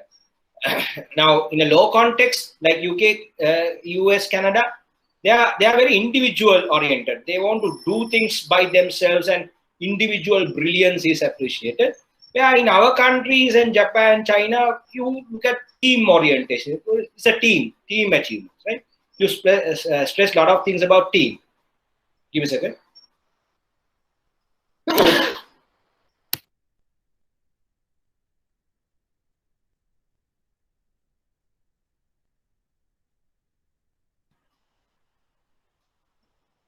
Right, so then again, if you look at decision process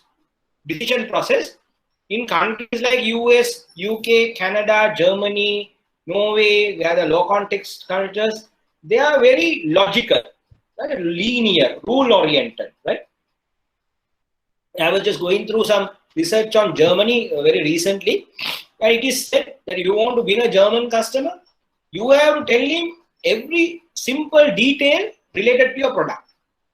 You can't just basically bluff with him. They are not emotional. You have to give them exactly what your features are very logically. Otherwise, they will say straight away to you, no, I don't want your product. They are not going to tell you, okay, I'll think about it. Nothing like that. They will say, no, I don't want your product. I don't like it. They are very direct, straightforward, right? But when it comes to our cultures, Sri Lanka, and even for that case, Japan, China, India, kind of things like that, we are very intuitive. We are very relational. Right? So we give a lot of value for emotions also, right? Someone might be able to come and tell you, okay, this was prepared by some handicapped students. Why don't you think that part also? We will give something for Pinata, right? So they think about it. Now, we might get driven by those. Right? We might get driven by those. We might get driven by those emotional appeals also. But if you look at the low context, they won't get driven by those. They say, okay, that is a different case. This is a different case. Right? You tell me, why should I buy? I'm not bothered about what you do. Right? So basically, their very emotion side is less. But our side, our part, emotions are given much higher preference. Right? And when in communication also, when we write something, we expect them to understand a lot of things from the context, right? From what is not being written, right? What is not being written, right?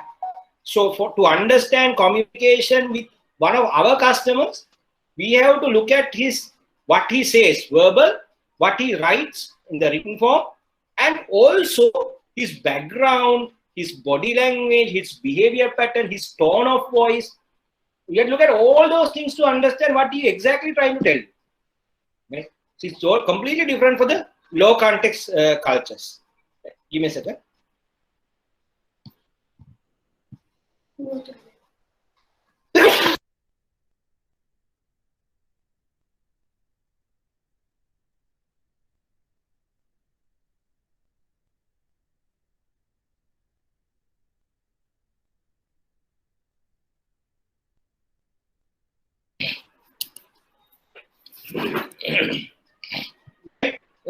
So on the other thing, sense of time, let's say, sense of time.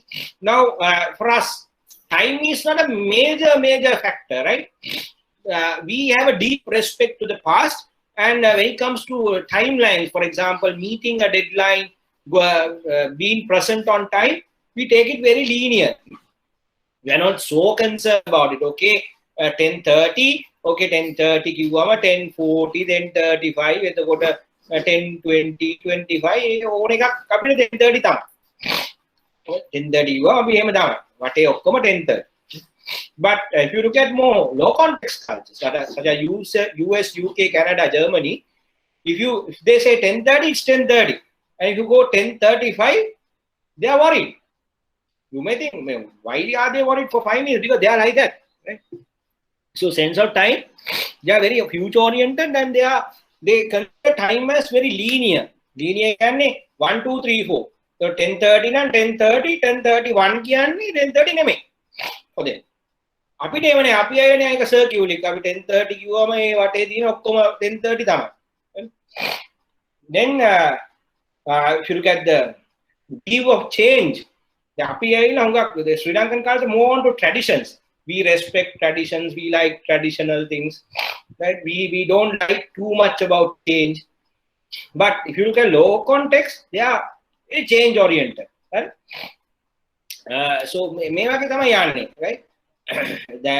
So if you look at the national culture, you find the customers in each country based on their culture also has a lot of differences.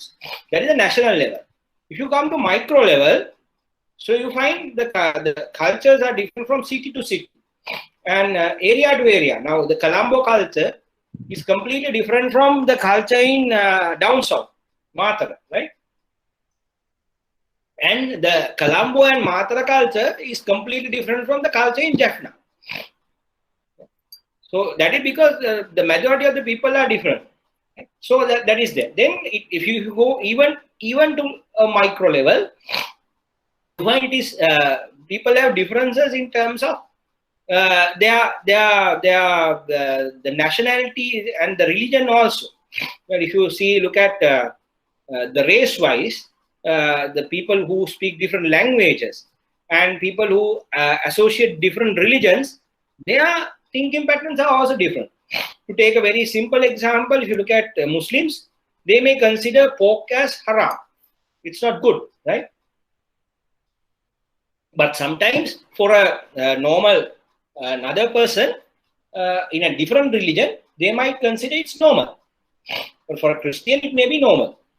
For a Hindu, beef is not really acceptable. They don't like it because they think the cow is a sacred animal, right? And they worship the cow, right? Whereas in another religion, it is considered as something made for human to eat, right? So that's how it is. So now when you have these two people coming together, and how your product, the view towards your product may be different. For example, McDonald's drastically failed when they went to India with beef burgers.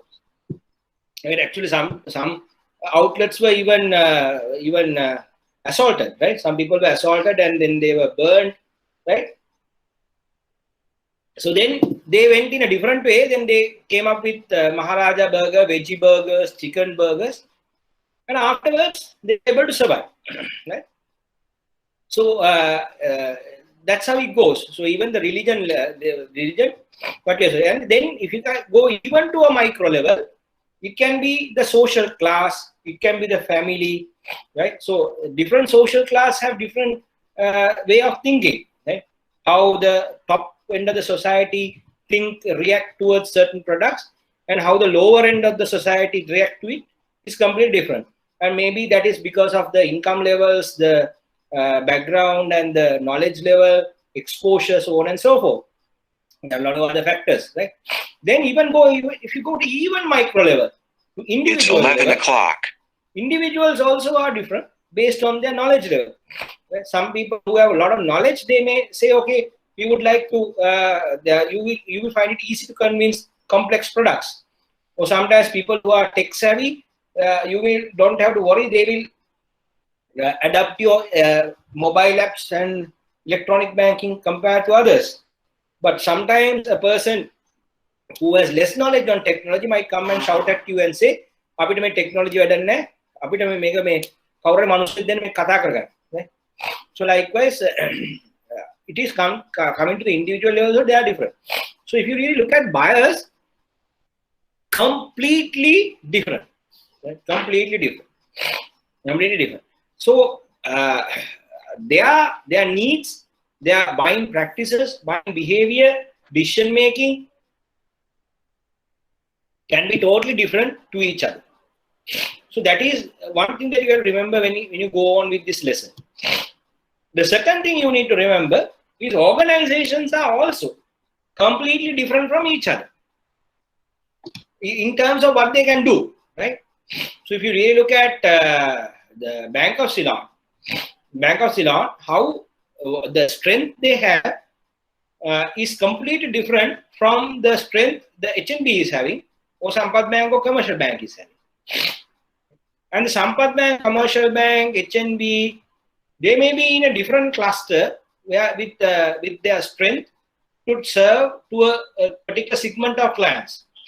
Sometimes Bank of Ceylon may be present in every village, but HNB commercial, Sampath may not. If you look at HSBC or Standard Chartered in that case, their strength is completely different and their focus is also completely different. So you don't find them present in every village. You don't find much of their branches. Right? So they have very few branches in main cities like Colombo, Kandy, kind of things like that. Right?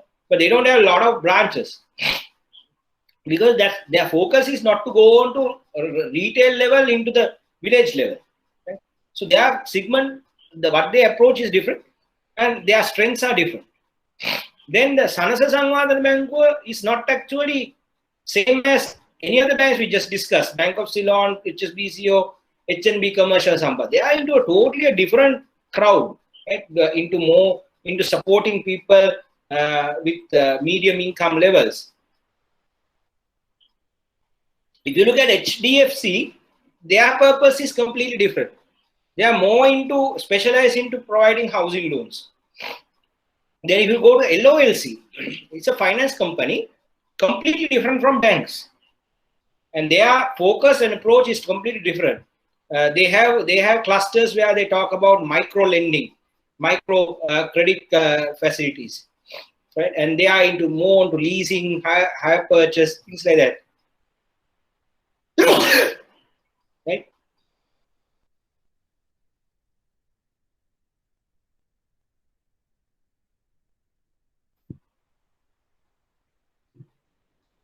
Excuse me.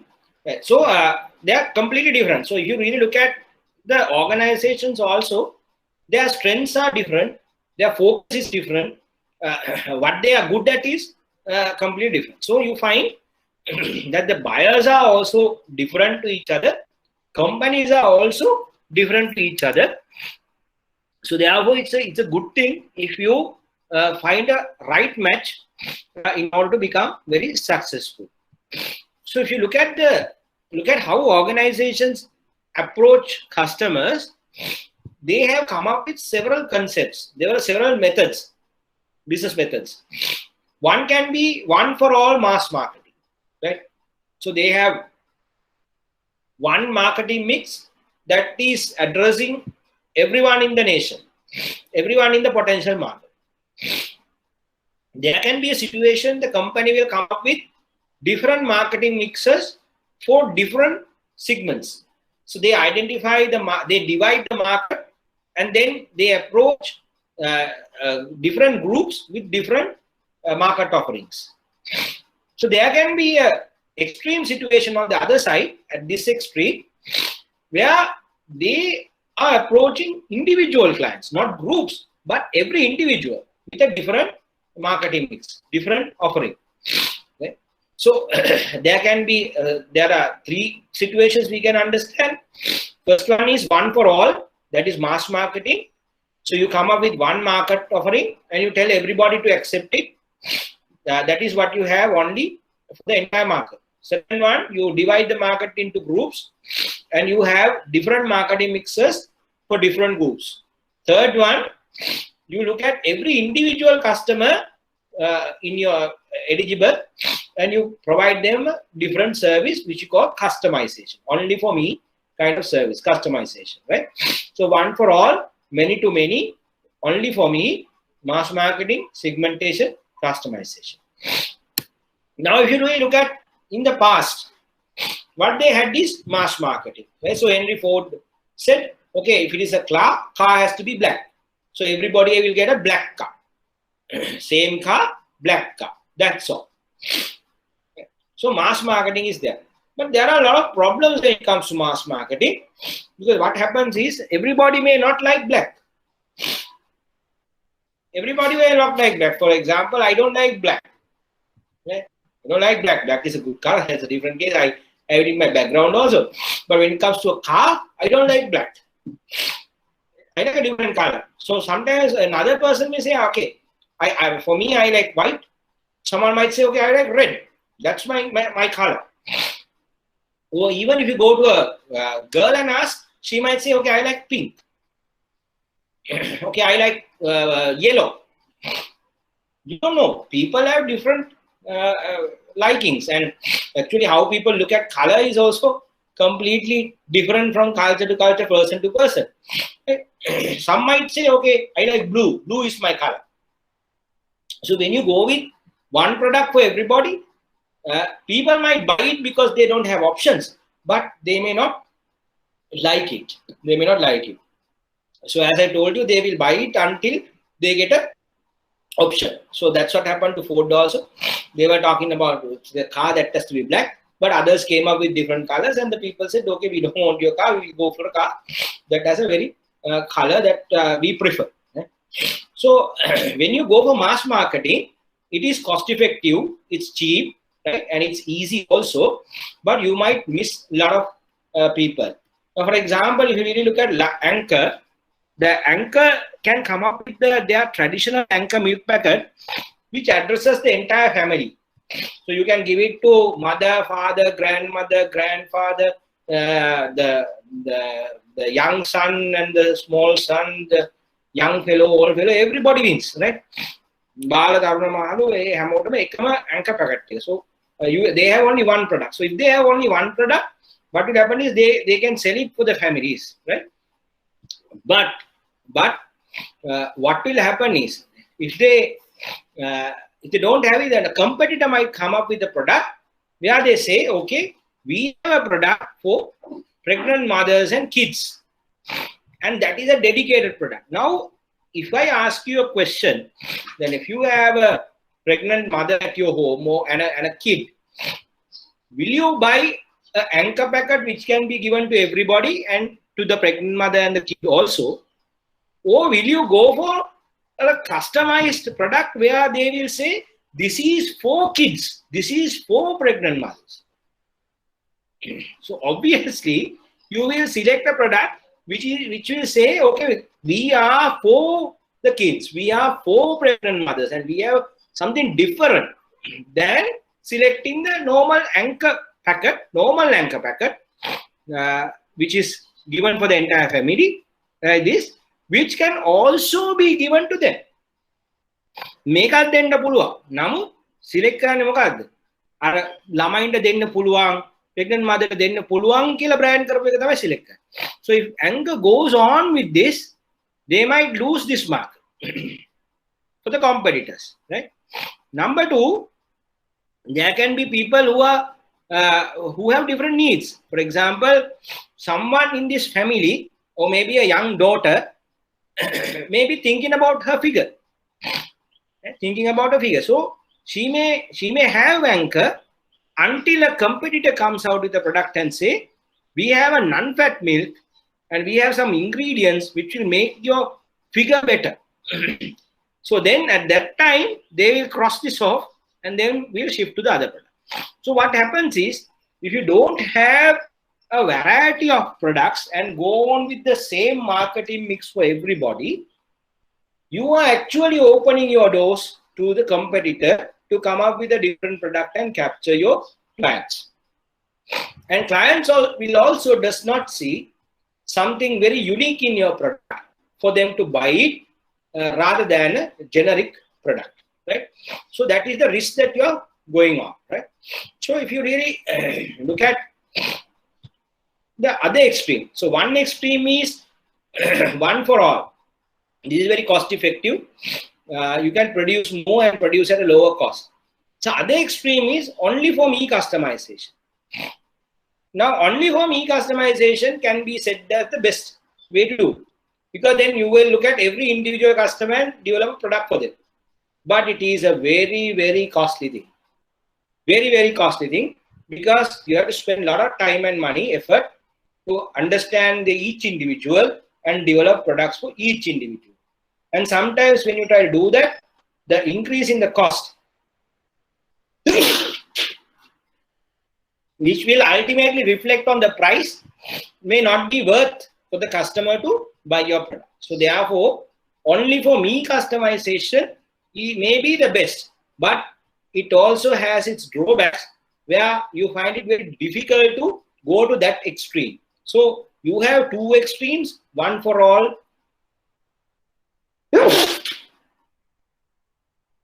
One for all marketing that we call the mass marketing, and then you have the other extreme only for me that is called the customization. So being in both extremes, here or here, are risky and sometimes may not really work in terms of cost and the benefit. So what has happened is the companies have found what is more effective is to be in a domain where they try to have different marketing mixes for groups, many for many. Many means many marketing mixes, other side, many groups, not each individual, right? So what you do here, you try to identify people who are having the similar needs, similar backgrounds, similar values, similar beliefs, right? And similar behavior patterns. You put them into a group and you give them a product which is more suitable for their values, beliefs, behavior patterns, lifestyle, right? Age, gender, so on and so forth. Right? So it's not for each individual, but every individual in that group may have a very distinct need towards it. Okay? So for example, you may not, if you are going to give a lunch to the class, you may not give one lunch packet for everybody. Okay? So if you give beef lunch packet for everybody, if you have 20 people, about good 10 or 12 people might say, we don't eat beef. So they will reject it. So if you give chicken, maybe 5-6 people might say, we don't eat chicken, we want fish. So if you give fish, some people might say, okay, fish is not very acceptable to us, we would like to have chicken. If you give everybody vegetable, then some people might say, okay, we don't like vegetable. So it's very difficult for you to give one lunch packet for everybody. And you are not going to customize it also. You are not going to ask everybody what you like, what are the vyanjana you want, what is the curry you want, and then prepare 20 lunch packet, 20 different lunch packets. So your people who are cooking your lunch will go mad, right? And you have to spend a lot of money purchasing what different people like. So it is not going to work also. But what you can do is basically you can cluster. You can basically take a class and say, okay, who likes chicken? Who likes fish? Who likes vegetable? So there can be meat lovers who will like chicken, beef or pork. So you have to identify the meat lovers. And there can be people who don't eat meat but they want fish, the fish lovers. And then you will find vegetarians who like vegetables, right? So then basically if you give vegetable lunch to vegetarians, they may have their individual preferences, but they are okay with it. They are okay with it. If you give a fish lunch to the people who are having fish, they are okay with it. But if you give a fish lunch to the vegetables, they are not okay. If you give a vegetable lunch to the meat lovers, they are not okay. So if you look at the segment wise, there is some similarity and they may like your product when you give to that particular group. So you can group and approach with 2 or 3 different products: vegetable lunch, fish lunch, chicken lunch, and address the entire group in a more effective manner than mass marketing or customization. So this is a simple principle that is running. Right? So what Anchor can do, let's take the Anchor's example. Anchor can categorize the market into groups. So Anchor would put 3 groups, take 3 groups. They might say a growing up category. Right? That is the kids. It can start from the pregnant mother up to age of 6. Then you have family category to everyone in the family. Then you have adult category, right? So if you have crossed a certain age, you need to reduce your input of fat. So to that category. Right? So for growing up category, children age 1 to 6, they will come up with a different product, Pgedbm Pro. Right? So they will, from the time that you are in the womb, so they say, okay, Pgedbm Pro Mama for pregnant mothers. and then when you are born. But remember, this is only after age of 1, after 1 year, right? So anchor 1 plus, right? Then anchor 2 plus, 3 plus, so and so. Then PDR Pro 1, PDR Pro 3, 1 to 3, likewise. So they can consider a segment where children of 1 year and above. Remember, they will not cater anyone below 1 year. Babies, they won't cater. So that babies segment, they have identified and removed from their portfolio because they're not going to cater. They cater only 1 and 1 up to 6 with PDR Pro. Then they have family category anchor full cream milk powder, general one. And then for the older people, they will come up with aniline. And perhaps for the people who are figure conscious, they'll talk about aniline. And they will talk about what happens when you get older, how you will become, the dangers you have like osteoporosis, and they will promote aniline based on as a product which will actually keep your health going when it comes when you grow old, right? And then basically if you look at anchor, they will remove certain segments, like for example pets. Now pets is a different segment, cat, dog, and so on and so on. This is a different segment, but they are not having a product for that, so they have removed that segment and they will not cater. Then newborn babies, they are not going to serve. They have removed that segment. So they have not looked at those two segments because they don't want to waste their expertise or the resources for that. They will put their expertise resources for what they can do better. Okay? So likewise, companies also are very choosier. And now you have understood there are different concepts, there are different business concepts they can take. For example, mass marketing, segmentation, we call it target marketing, and then you can talk about customization. So customization is costly. Mass marketing will not cater, and you keep the doors open for competitors. What is best is to go for segmentation and target marketing, we call. So we call this many for many as target marketing, right? So that is choosing what the customers you want to serve and choosing them better, right? So what happened here is organizations choose with which customer they should build relationship. Right? So they will choose those segments and then they will move with their different marketing mixes, product, price, place, promotion to address those selected groups of clients, groups of clients. So we call this target marketing. So what is target marketing? Target marketing, something in between mass marketing and customization. So what happens here is they want to move from mass marketing to target marketing.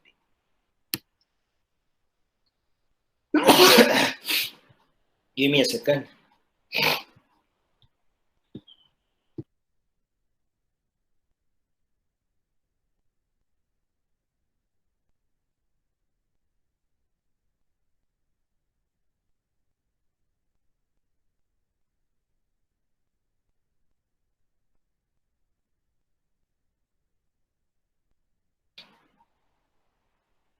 So when you look at target marketing, there are 3 steps you need to follow. First one is market segmentation. So that is identifying the segments. Now you need to segment them in some way. No? What kind of criteria to segment? So you have to find different criteria. Based on that criteria, you segment. Very simple. You find a criteria. We take the criteria gender. Very simple. Gender, male and female. We have divided the market. Very simple. You take a criteria. What is the criteria? Gender. Then you divide the market, male and female. To look at. Example, beauty products. Cosmetics. Their basic segmentation is male and female. So they have male, for male, different products. For female, different products. Right? So two marketing mixes. Then you can even go take in different other segment criteria like age, social class, behavior patterns, so on and so forth, and divide market into groups. Remember, this is that you are looking at the market. Segmentation කියන්නේ වෙන market එක තමයි මේ කඩන්නේ, customers තමයි බලන්නේ. Right? So segmentation happens in the market. You're not segmenting your product portfolio. You are looking at the market and segmenting the market. Right? And then you develop segment profiles. Right? May segment එකේ ලක්ෂණ මොකක්ද? If you say male, what are their characteristics? Female, what are the characteristics? Or we go to social class, lower class, what are the characteristics? Middle class, what are the characteristics? Top end, the affluent class, what are the characteristics? So you look at the profile and say, okay, this segment is like this, this segment is like this segment is like this. Right? That is first one, segmentation. Second one is targeting. So what you do is you evaluate each segment and you decide whether you can cater and to which segment you should cater to. For example, the person who gets the people, let's say the anchor will segment the market, and then they will ask the question, okay, what segments we can serve? And in that question, they have come up with pets segment, pets. More pets that are maybe pet segment. Then they have said, no, they are not going to cater. That's not our expertise. So cut off. Then they say, okay, newborn babies from 0 to 1 year. Newborn babies. They say, okay, we don't want to go into that domain. Cut it off. Cut off. Then they say, okay, growing up 1 to 6. Then adults, family packs for normal people. Then anodyne for older people. So they will say, okay, these segments we will cater, these segments we will avoid. So likewise, you can evaluate segments, see whether they are very attractive, and decide certain segments to patronize, certain segments to avoid. Then third thing under target marketing is positioning. Once you identify a segment, when you go to that particular segment, how will you position your product in that segment? How will you position your product in that segment, right? So what should they remember about your product? What should be the brand identity and personality in their mind when it comes to that segment, right? So you decide on that, and then you develop marketing mix for each segment. That means for each segment, you develop a different product, price, place, promotion, people, physical evidence, and then the processes, right? So each segment is different. Now, in a very simple example, even in the banking sector, when it comes to your affluent clients, you have premier centers, right? So priority banking centers. Now there, look at it, the product is different, right? So you might give a better pricing, right? And then you might give, for example, a more convenient process. So you might say, okay, so just put the signature, we will fill it for you, right? And you might give some high-tech things for them, or you might have a mandate where you take once and they can open any account. So processes are different. Then pricing is different. Products may be different. And then, for example, in the Premier Center, you might give them a Premier card or Visa Infinite card compared to a different other lower-end card, right? And sometimes the place is also different. Sorry, the physical evidence may be different. So you may be having a place where you have a very good ambience in Colombo 7 and then with a lot of glamour in it, and with sometimes a tea, coffee, and then personalized service where they can come and stay in the lobby, have a meeting room, all kind of things. So physical evidence may be different compared to normal customers and the priority customers. And even the delivery channels may be different. There can be situations where you go to the customer's house. Okay? The customer don't come to the bank. Sometimes you get things done over the phone. Okay? So your whole package, your if you look at your 7Ps market offering, marketing mix, is completely different when it comes to your priority customers, top 10, and to your other customers. Right? So for different segments, you may be having different market offerings, marketing mixes. So what are the 3 steps under target marketing? First one is market segmentation. Second one is market targeting. Third one is position yourself out in the target market. That is position. Right? So we call it STP, segmenting, targeting, and positioning. Right. Then, with that understanding, let's look at the segmentation of segmentation definition. What is the definition? Dividing a market into smaller groups with distinct needs, characteristics, or behavior that might require separate marketing strategies or mixes.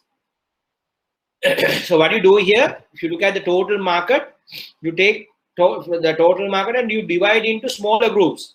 Like you look at the total class and divided them as meat lovers, fish lovers, and vegetarians. Right? So you divide them into smaller groups with distinct needs. Distinct can be switches. අනික්කාර නැති එකක් මෙයා ගාව තියෙන.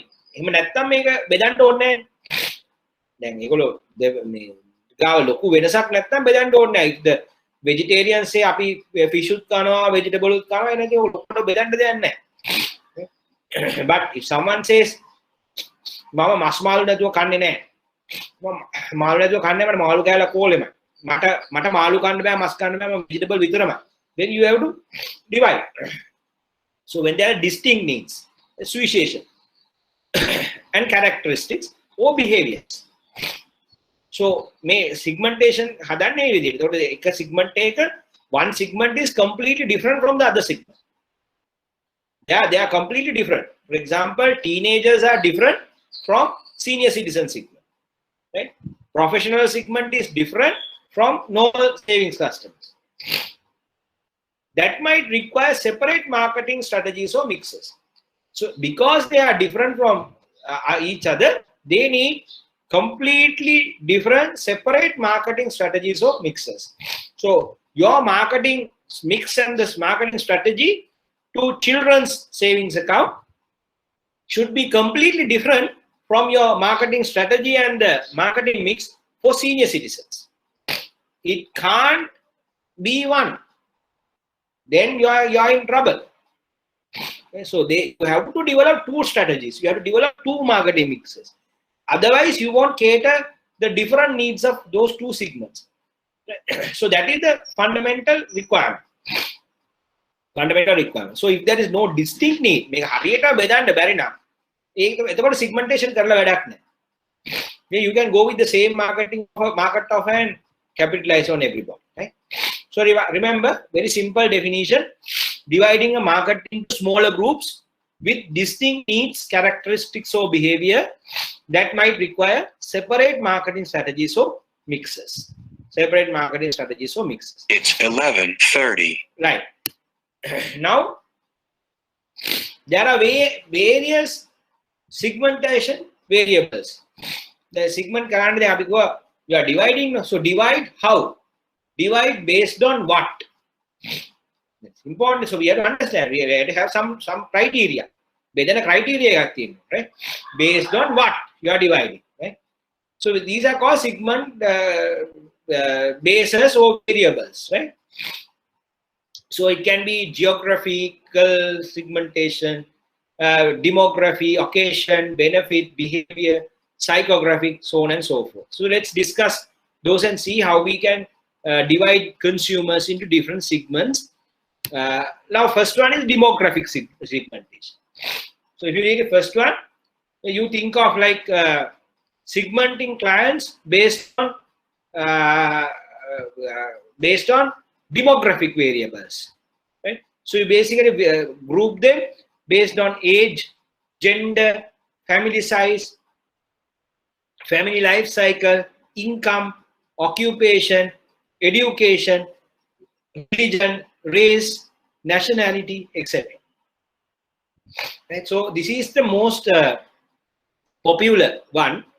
Even when it comes to banking sector, we find this demographic segmentation being used a lot, right? Being used a lot. Right? Before we go on to any other example, can you now tell me, one of you, how you have used this demographic segmentation in the banking sector? One example. Can anyone give me an example?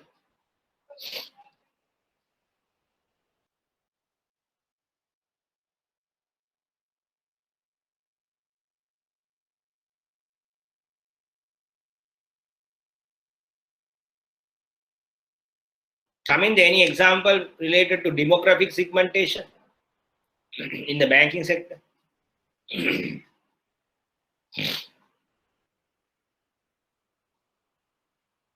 Chaminda? Can't hear you, Chaminda.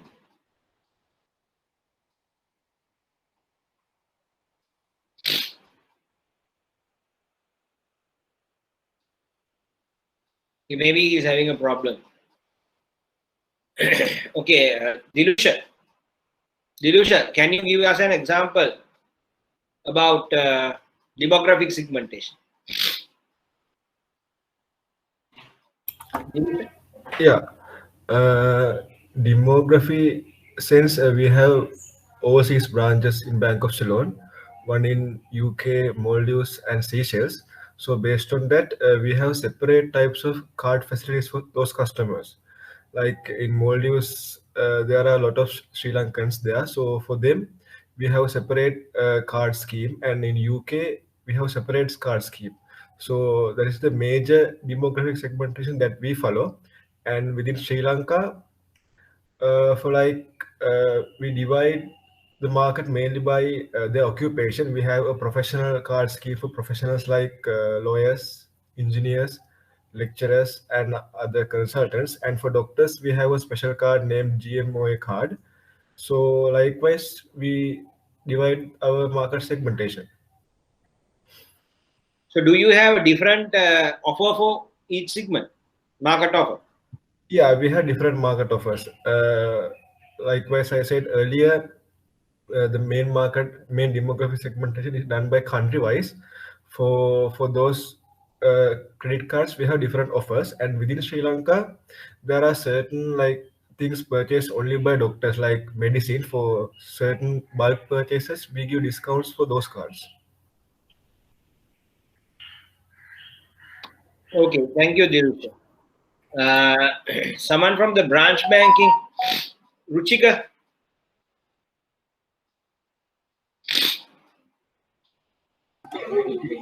Yeah, can you hear me now? Yeah, Mr. Bhatia, now when you take the demographic segmentation in a bank, we have special loan scheme, as Dilusha said, for different income levels, like for professionals and engineers. So we have schematized products for those categories. Likewise, different other segmentations like the gold, platinum, silver. So we have divided them into different segments. On the other hand, based on the age, so basically for kids, we have kids investment plans and kids accounts, and for middle age level, we have investment plans. So likewise, and based on the other segments like lending segments, we have SME, middle market, and corporates, consumer. Likewise, so bank, when you take every bank, they have segmented their customers based on their life cycle, income level, occupation, and their cash flows. Likewise, they have divided. That's my idea. Thank you, Ruchika. Can I get Visista's idea also?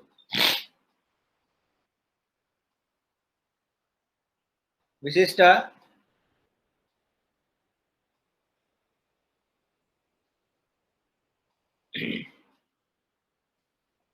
Vishishta, your idea about demographic segmentation?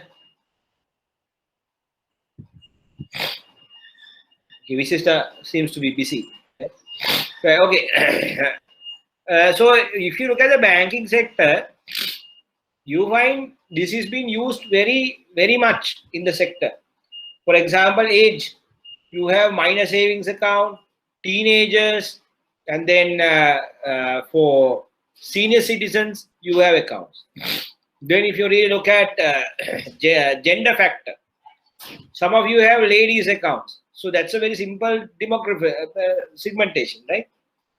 And then when it comes to income, right? So you have different products for different income levels. For example, if you take a look at cards for different income levels, different cards, different income levels, different types of accounts. And then occupation-wise also, there are differences, right? Then if you take religion, that is also being practiced. Now, in a bank, you might have Muslim banking. So that Muslim banking is approaching actually the segment based on the religious segmentation, right? So that's specifically for them. So likewise, you have different bases being used, right? And it is very much visible. So if you take any example outside banking, one example that we can talk about is about the beauty industry, right? So a long time back, when you look at the beauty industry, the people who used cosmetics were women. So women used it very openly, and it was accepted that they use it because with women it goes lovely, right? But with men it doesn't go lovely. With men it goes handsome, right? So women, we talked about fair and lovely. So they have to be lovely and fair. And with men, we used to talk about handsome, right? So you have to be handsome, right? Strong and handsome. So basically, the men did not like to use cosmetics because it is not seen as very complimenting to their personality, right? So when they use cosmetic, it's like they are like two feminine type of men, right? So men actually didn't want to use cosmetic openly, although they have a need. They use these fairness creams, right? But they don't use it outside, right? So when you become a teenager, you might use Fair and Lovely of your mother or the sister, but you don't like to tell it to others, right? So it's like a very secret thing for men, right? So that was some time back. So men didn't want to show in public that they use cosmetic, and it was looked at as a shame, right? But what happened is, after some time, these cosmetic companies came with the gender segmentation, where they divided the whole market into two, male and female, and then they came up with some products which are unique to females and unique to men. Okay? If you look at the example of Fair and Lovely, they came up with Fair and Lovely for women and Fair and Handsome for men, right? So they were saying fair and handsome and men's active, because men are very active people, right? So they don't want to be lovely, right? So fair and handsome, and then men's active. So they use such words to show that this is for men, right? And then they had different pink color and kind of different kind of a outlook to their female product, and they said Fair and Lovely. So all this time they were focusing on women, and they were having 50% of the market. And when they came up with men products for men, they captured the rest of the 50% also. So their market overnight became doubled. Market size increased, right? So now they are catering two different segments, two different marketing mixes. One marketing mix for women, one marketing mix for men. So now what has happened with the segmentation and bringing up a different marketing mix, they were able to capture an uncaptured market, that is the market of men, and win and grow their business. So this is a classic example how a good segmentation can help you to increase your market share and the market size and grow your profits and the business. Right. So that is a classic example in the cosmetic industry. Even now, how the men behave towards cosmetics and women behave towards cosmetics, the totally two different ways. So there are a lot of research on that. I invite you to check on those.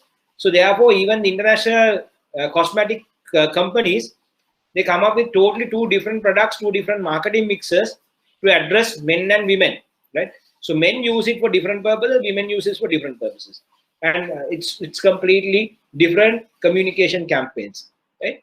So this is a classic example of a very simple segment criteria, gender, and how they have come up with a very good strategy to grow their business, to have a higher market, right? Their bigger market. Right. The second one we can talk about is the geographic segmentation, right? Geographic segmentation. This is actually how you divide the market into different geographical units such as nations, states, regions, countries, cities, or neighborhoods. So you might decide to operate in one or more or different geographical areas, or to operate in all areas and different geographical locations that has a demand for your product, right? Now, even the banking sector, you can see this as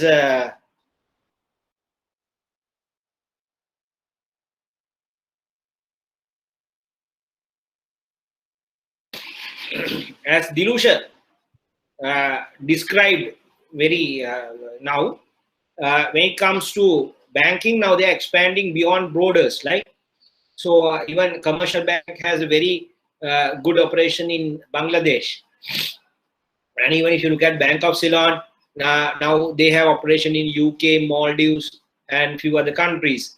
Even if you look at Sampath Bank, they have operations in Burma, right?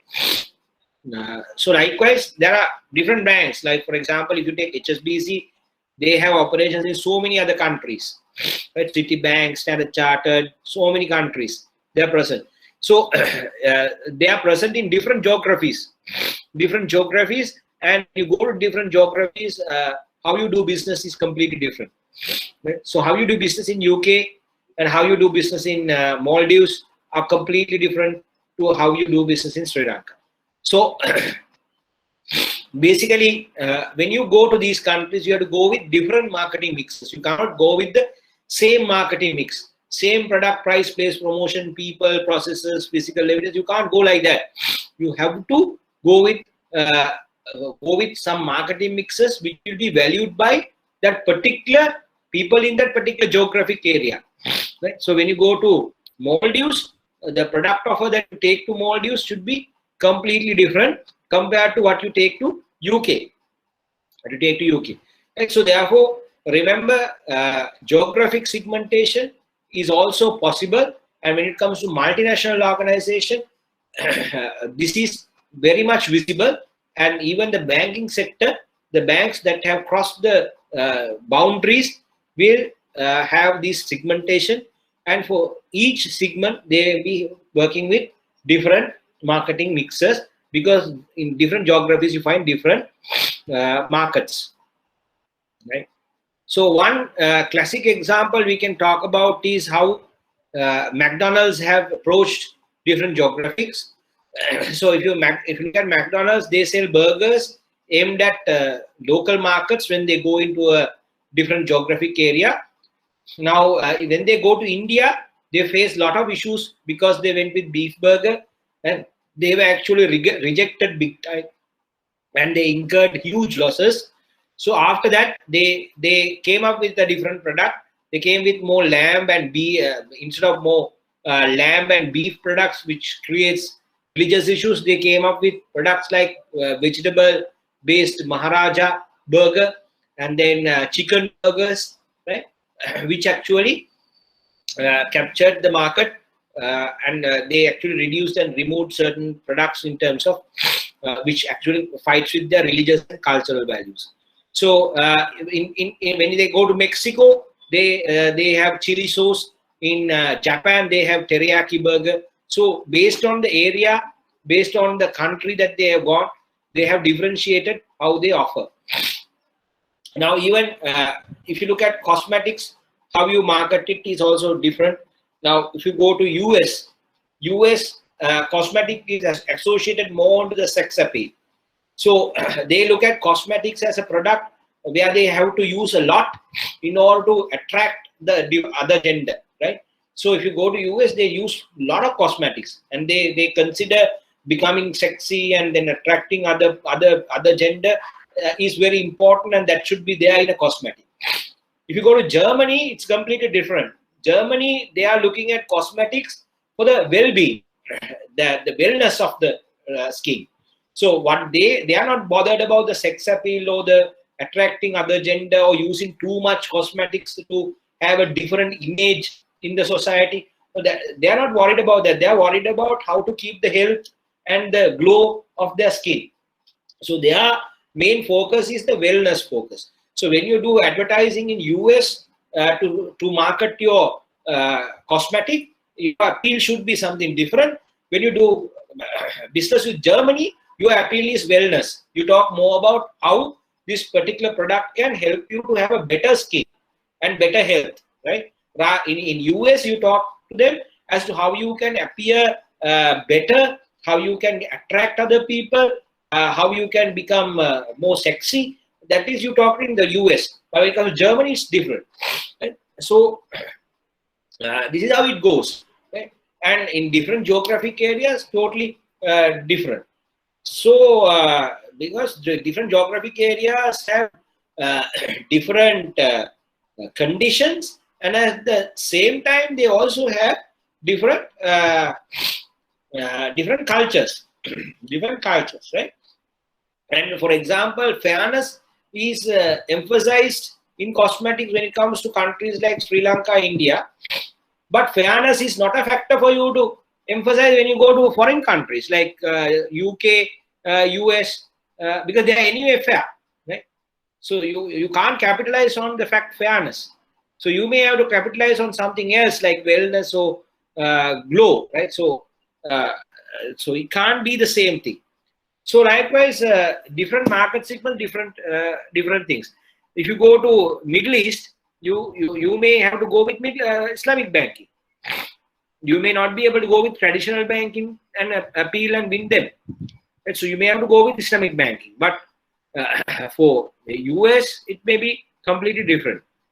Right? So different geographical areas gives you different challenges, and as a result of that, you have to go with different products, offerings, marketing mixes to cater them. Right. Next one is the psychographic segmentation. Now, when it comes to psychographic segmentation, we are actually the differences in terms of social class, lifestyle, or personality characteristics.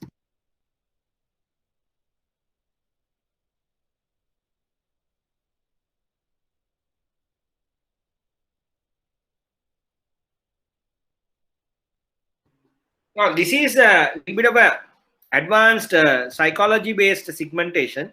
Now, here what happens is you think that people in a different class has different requirements, needs, and common values, beliefs, right? So, and their lifestyles are different. Now, people in Colombo, their lifestyle is completely different from lifestyle of people who are in villages, right? So, people in outstation, for example, in Nellore, Moravaka, in those distance areas such as very distant villages, their lifestyle is completely different from Colombo area. The Colombo people may come to you expecting the services very fast. So they may come to you and say, okay, give us the service very fast. Our life is so busy. But when you go to a distant village, to a branch, their lifestyle is completely different. And if you try to serve them very quickly, they will consider that you are not very friendly, right? So they would like you to talk to them about their business background, family, and they will come and talk a lot of stories with you, and they like it, and they have time. They like to spend time with you. But if you come to Colombo and try to talk to them about all these stories and spend time with them, they will consider that you are inefficient, right? So you have to look at the different lifestyles of the people and then adjust your market offer differently, right? Then personality characteristics are also can be used for you to segment.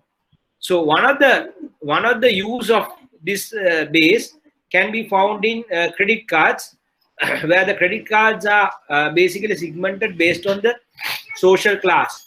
Now the social class differences comes based on different variables such as the income, education level, right, and the attitudes, knowledge level, background. All those things comes into decides person's social class. So they have different products like silver, gold, platinum, signature, Visa Infinite. So silver may be the starting level where they address the lower middle. Gold may be addressing middle class. Visa Platinum to the upper middle. Signature for the affluent, and Visa Infinite for super affluent. So this is a way that how they have characterized divided the market into segments. Then you also have behavioral segmentations. Now here you look at the behavior of the market, customer, and segment, right?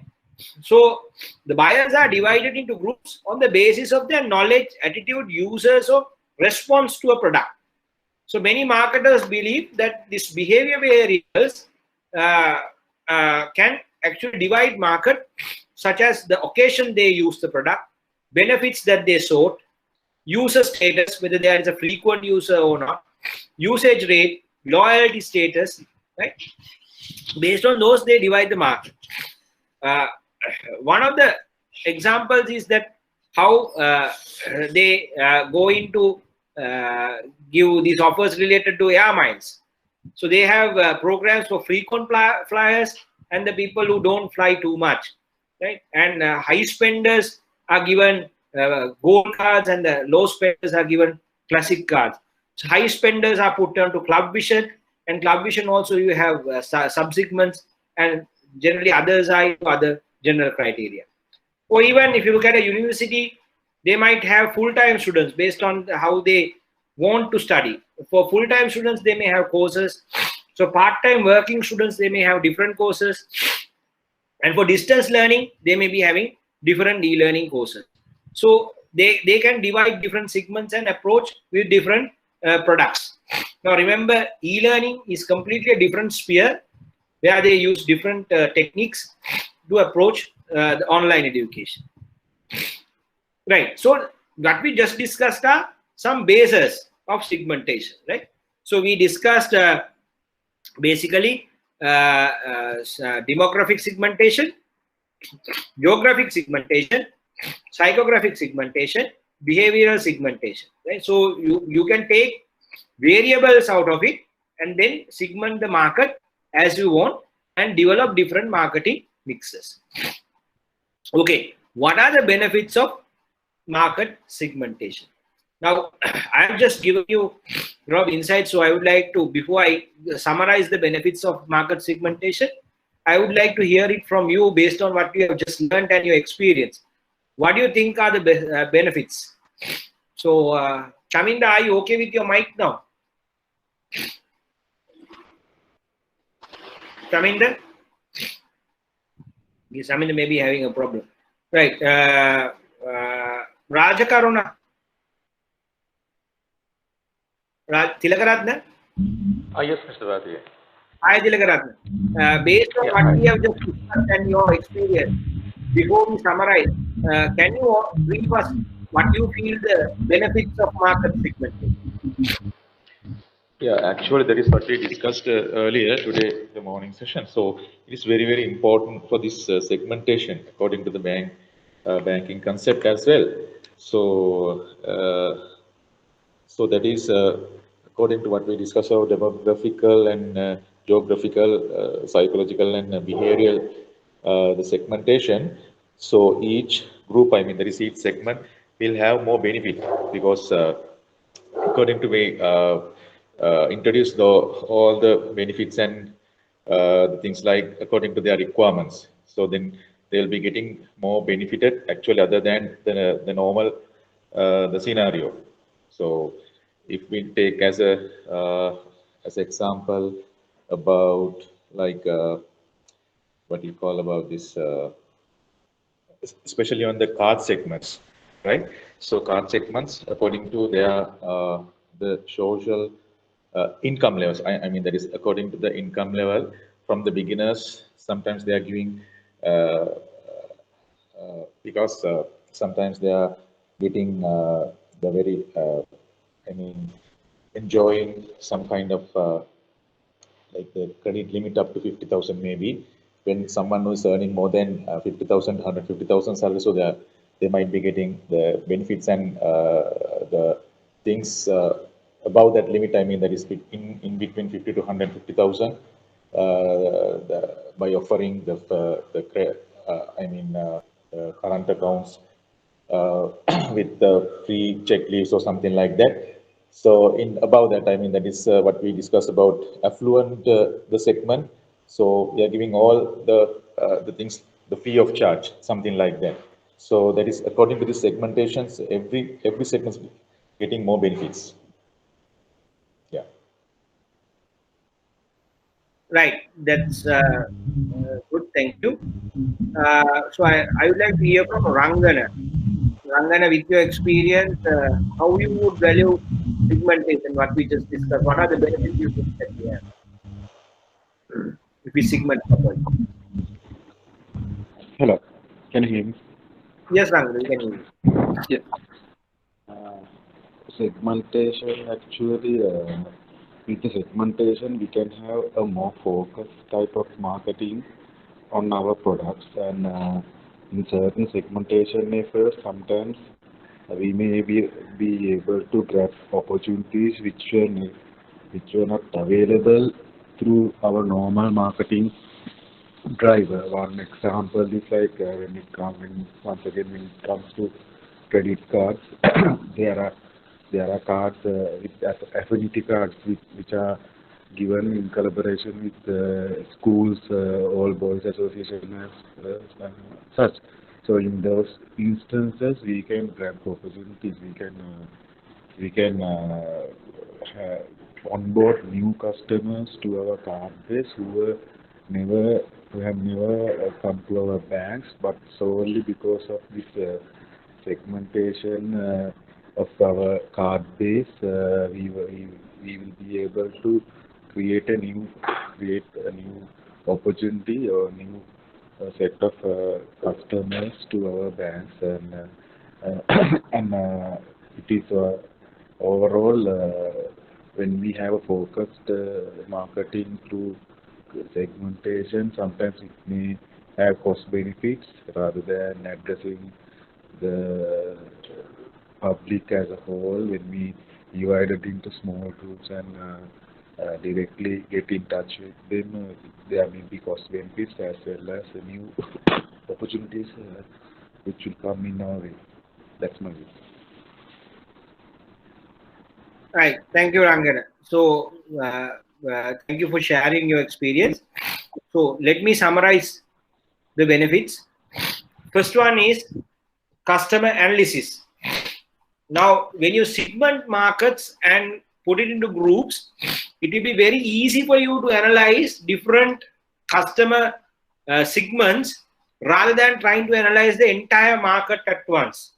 So you can analyze very carefully what they really require this particular segment and understand them easily rather than trying to analyze the entire market where you may not capture certain very important elements related to some groups of clients.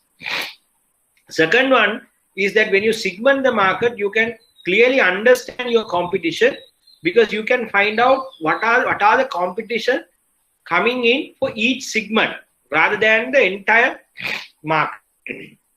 Third factor that you can effectively allocate resources rather than trying to use your resources to cater the entire market.